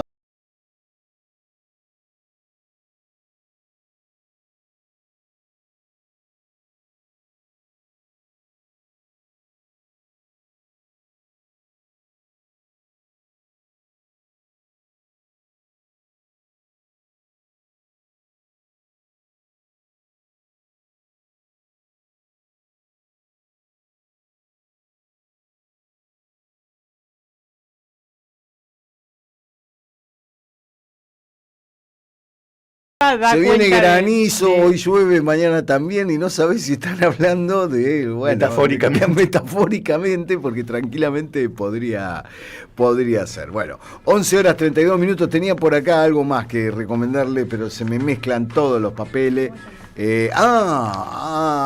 No, sí, claro. Primero voy a agradecerle a Café Bantú, el café de la radio, por el aroma, el sabor de cada mañana. Probalo en tu casa, también en la oficina, en el baño, en el living, donde quieras. Café de especialidad y máquinas expendedoras de última generación. Ustedes encuentran todos los datos allí en www.cafebantú.com.ar o en Instagram @cafebantú. Una leyenda de aromas y sabores que inspiran. Y también la pregunta de rigor de cada día aquí. Che, profe, ¿querés desconectarte y vivir una experiencia única en plena naturaleza? Es mi prioridad. Ahí está, muy bien. Tenés que ir a Posta Natural. Posta Natural en lo alto de las sierras de Tandil te espera a vos, profe, y a vos, Emilia, y a vos, Valentina, y a vos, Silvio, y a vos, el que estás escuchando al otro lado, sí, te espera con vistas impresionantes y el mejor confort. Disfruta de la privacidad y la comodidad de sus apartes en la sierra o viví la elegancia y el servicio exclusivo de su hotel. Relájate en el spa, disfruta del circuito de aguas, masajes y piscinas, divertite con las canchas de tenis, fútbol o el gimnasio, o en mi caso, deleitate con la mejor gastronomía tandilense en su restaurante y bodega, para disfrutar en pareja, en familia o con amigos, o solos, como quieran. Tandil es Posta Natural. Reserva ahora y descubrí un lugar que te va a enamorar. www.postanatural.com.ar. Bueno, vamos a hacer una pequeña tanda comercial, una pausa y volvemos con más Siempre es Hoy.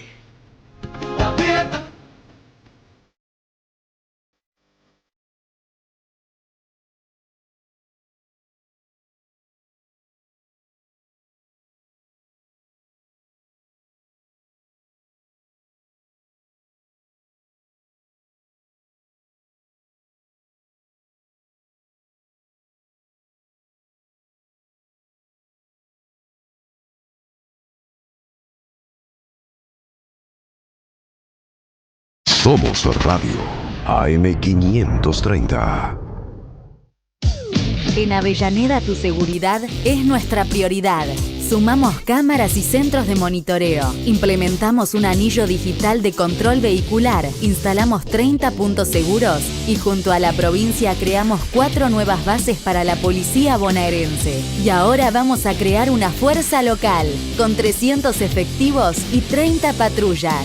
Somos un Estado eficaz que aborda cada problemática con propuestas concretas. Si el camino suena así, es porque pones toda la potencia para cruzar todos los caminos que necesitas. La tecnología TurboClean garantiza el máximo octanaje para cumplir con los motores más modernos y exigentes. Poner Infinia es poner siempre lo mejor. YPF Infinia TurboClean. En el CUI estudia idiomas con la mejor calidad académica. Inglés, italiano, francés, portugués, alemán, chino y muchos más. Cursos de 3 meses por Zoom. Centro Universitario de Idiomas. Certificados y diplomas UBA. Inscribite en cui.edu.ar o llamando al 53 53 3000. El grito y el silencio en su 4º mes. Selva Palomino y una historia poco conocida de Julio Argentino Roca. Una obra donde la memoria no se apaga y las voces no se callan. Con Gabriela Villalonga y Luciana Procaccini. Dirige Fabi Maneiro. Viernes a las 20:30 en Andamio 90.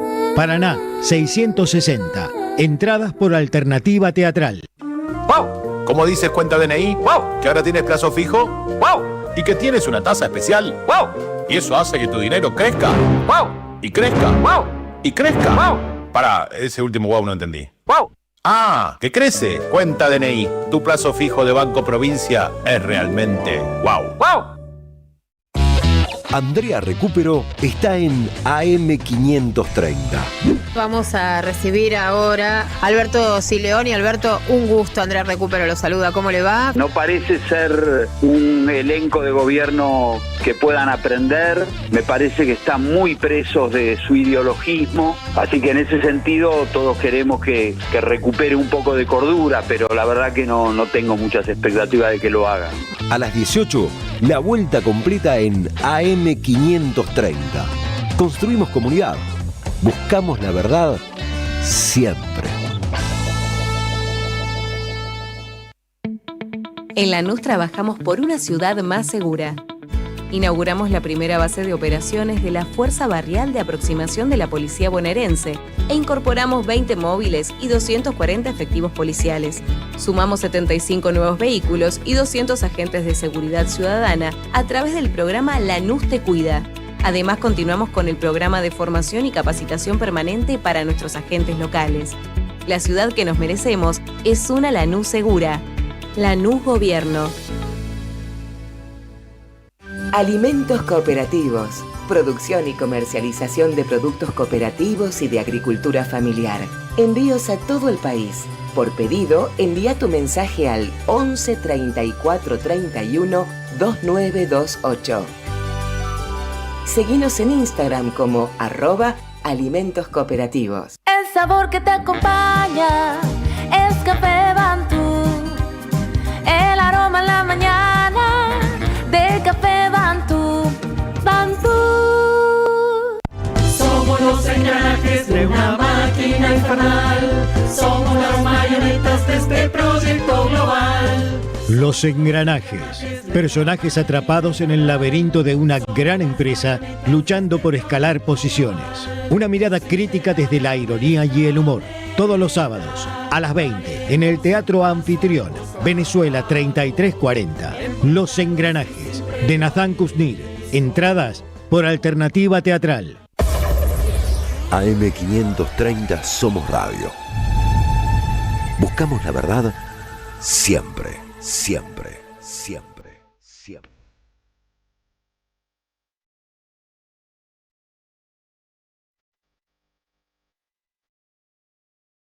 11:39 en la mañana de AM530. Hoy comienza un festival ya recontraclásico, el Festival de San Sebastián, es su edición número 73.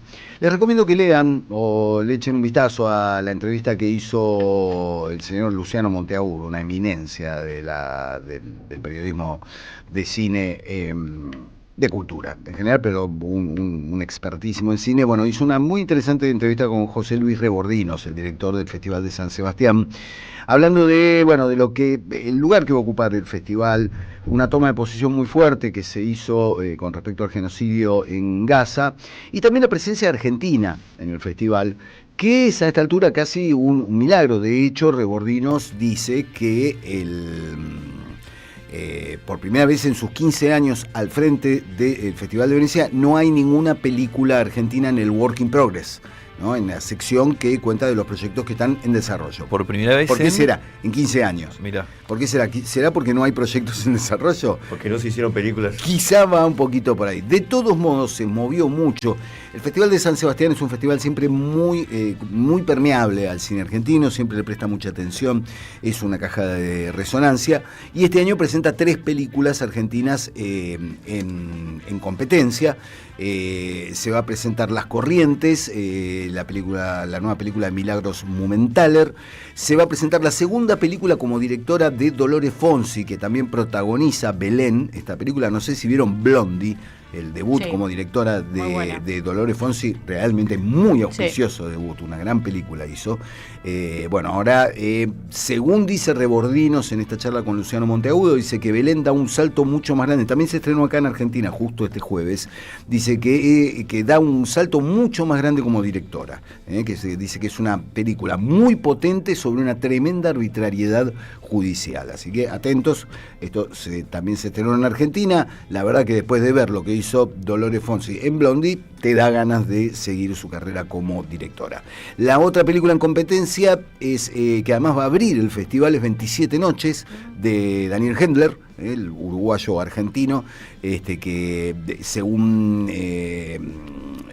Rebordinos es una película que parece liviana, pero va mucho más allá, y es además una historia terrible. Y tiene a Marilu Marini, ya eso, ¿no? Está basada en una novela de Natalia Cito, que es una historia, un caso verídico. Claro. No es lo único que va a haber, esto es competencia oficial de San Sebastián, pero también se va a ver la nueva película de Lucrecia Martel, que tiene que ver también con cuestiones de comunidades de pueblos originarios, de los atropellos del hombre blanco en múltiples aspectos, en una película llamada Nuestra Tierra, que la mostró ya en Venecia Lucrecia Martel, y que se va a exhibir creo que en Horizontes Latinos. En la misma sección en la cual Daniel Hendler también presenta una película como director, Un Cabo Suelto, que la presentó también en Venecia, y Luis Ortega presenta no una película sino un mediometraje, Siempre es de noche, que dicen que es una locura absoluta. Anoche lo vi un rato a Luis Ortega hablando del Jockey. Qué tipo interesante de escuchar, qué tipo con ideas, un director realmente con mucha idea. Bueno, y contando medio en forma jocosa, pero no jocosa, no como riéndose, pero él muy convencido, decía, yo me encontré con esta historia de un jockey que sufre un accidente y queda en coma y se despierta del coma y empieza a transformarse en una señora, y se pone un tapado y sale. A mí me parecía lógico, a mí me pareció una historia completamente lógica. Después, bueno, encontré algunas dificultades para trasladarle esto. Extraordinario, o sea, el tipo con una visión.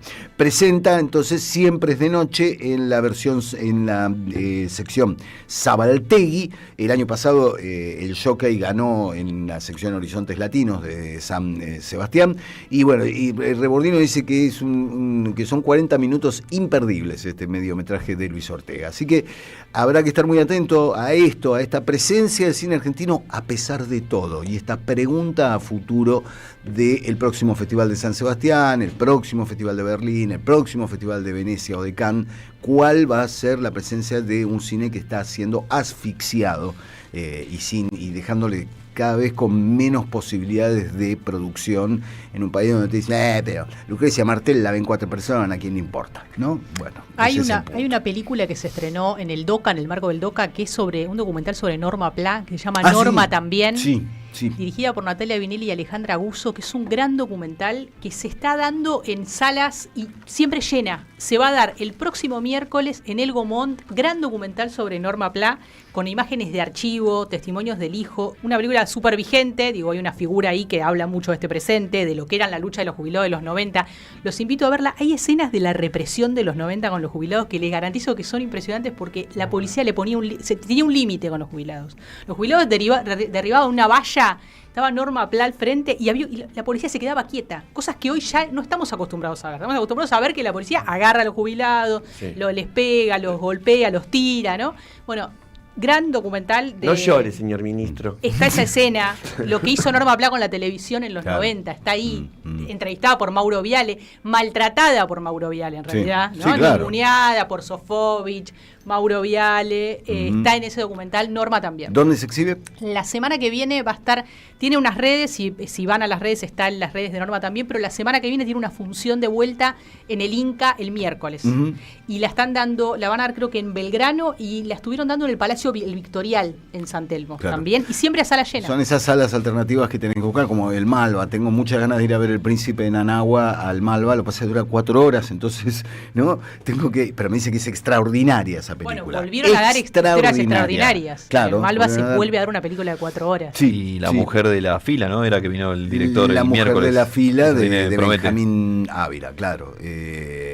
Porque, bueno, después si vas a un multicine vas a encontrar 38 salas dando lo mismo, básicamente. Y hay que ir los primeros días también, ¿no? Sí, claro, porque no sabes qué pasará después.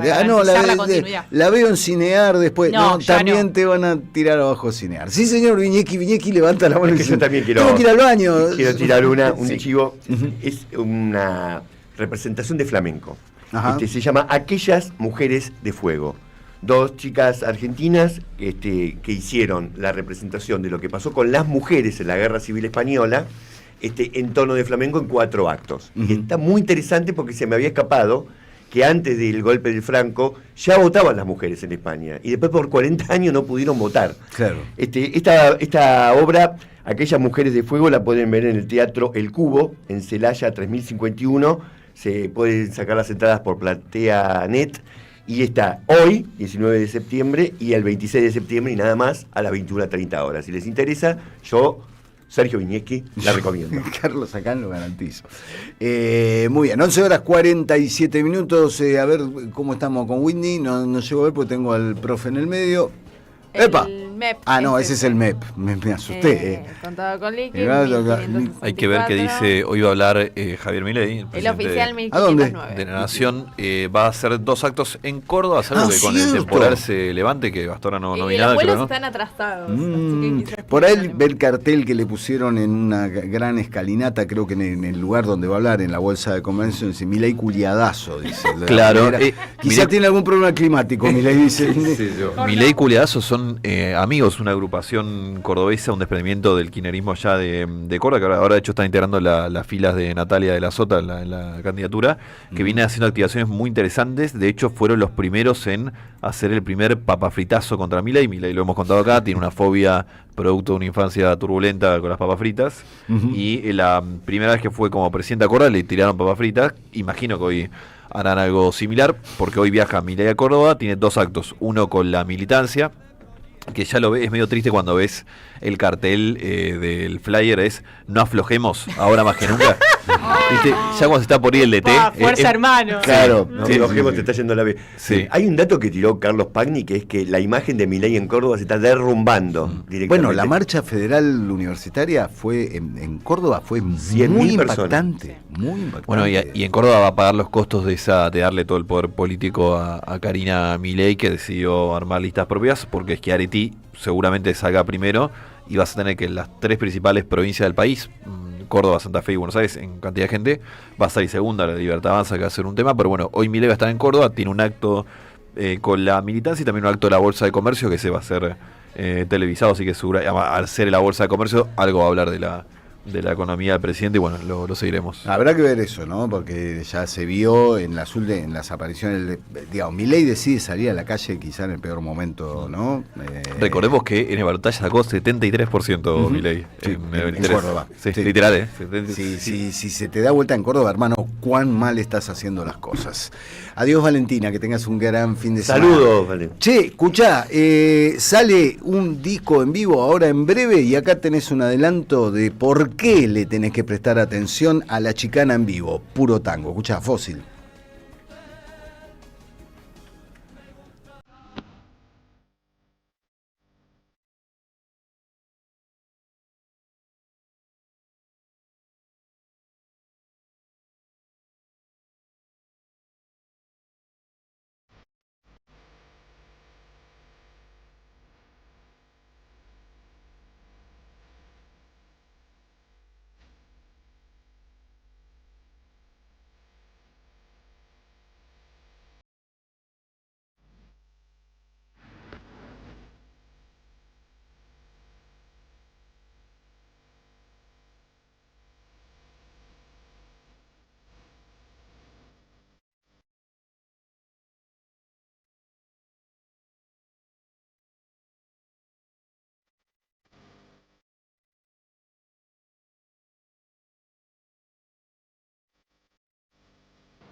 Lo que estás escuchando es un adelanto de La Chicana en vivo, puro tango, el disco que aparece ahora en breve y que será presentado en 3 sábados de octubre en el Torcuato Tazo, 4, 11 y 18 de octubre.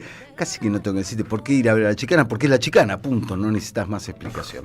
Y está con nosotros la gran cantante chicanera y también dueña de una carrera solista por demás respetable, Dolores Lola Solá. Buen día, Muchas Lola. gracias por todo eso. Sí, es un disco que teníamos ganas de hacer hace muchos años, antes de la pandemia.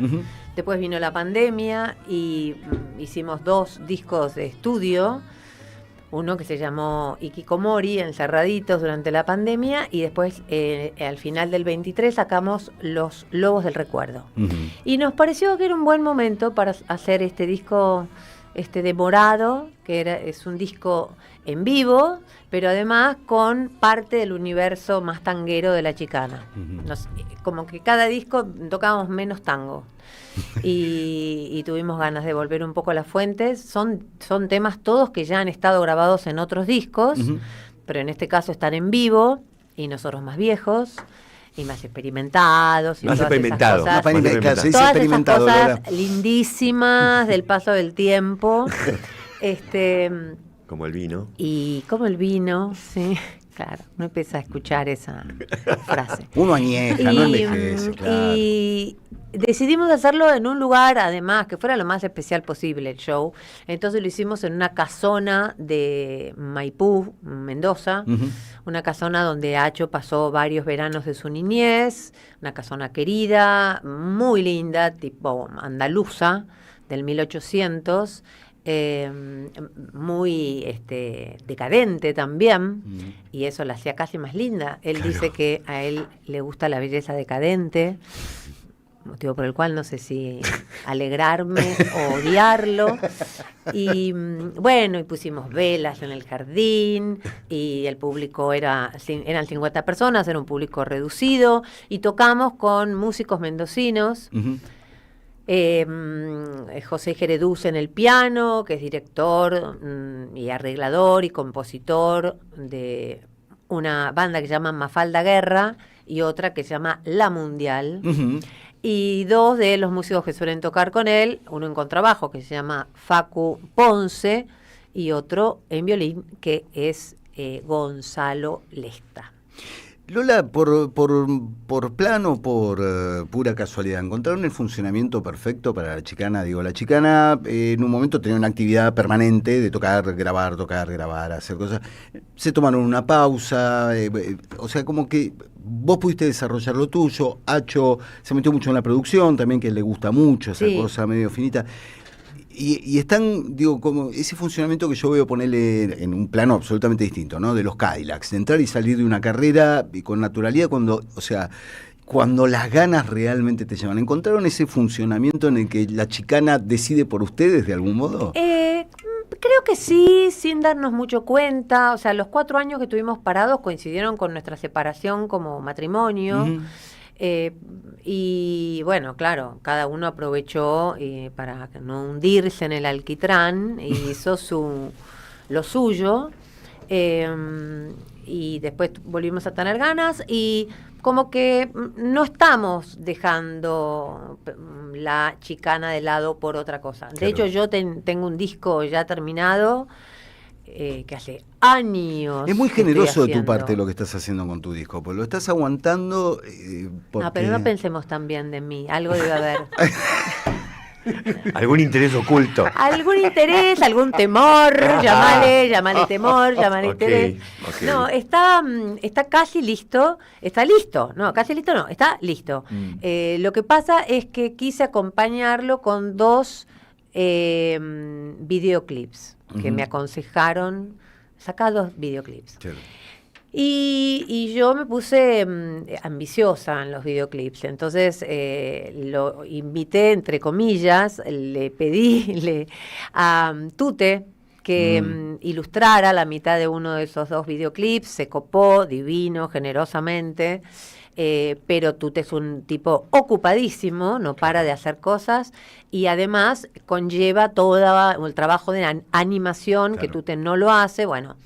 Y por otro lado, íbamos a hacer uno con Mariano Ginás sobre un tema de Corsini, que él es del Comando Corsini, es un seguidor de Corsini, por eso lo convoqué y yo grabé La Rodada. Pero bueno, Mariano es así, medio intermitente y ahora, por ejemplo, está en Hungría, creo. Claro. Bueno, estos 2 videos demoraron la salida de mi disco y además salía uno de La Chicana, no había ningún apuro. Claro. La verdad es que dije, no, por ansiedad ya no hago las cosas. Así que tranquilamente saldrá el año que viene. ya. Dijo que me costó muchísimo, porque a Acho le cuesta mucho menos todo lo que es solista, porque Acho hace la mayor parte de las cosas en los discos. Y a mí me cuesta destetar, ¿viste? De Acho, como los terneros de su madre. Entonces me cuesta hacer las cosas sola, me cuesta tomar decisiones, por eso me ha llevado tanto tiempo. Pero va a ser un disco, un discazo. No, se va a llamar El Destete.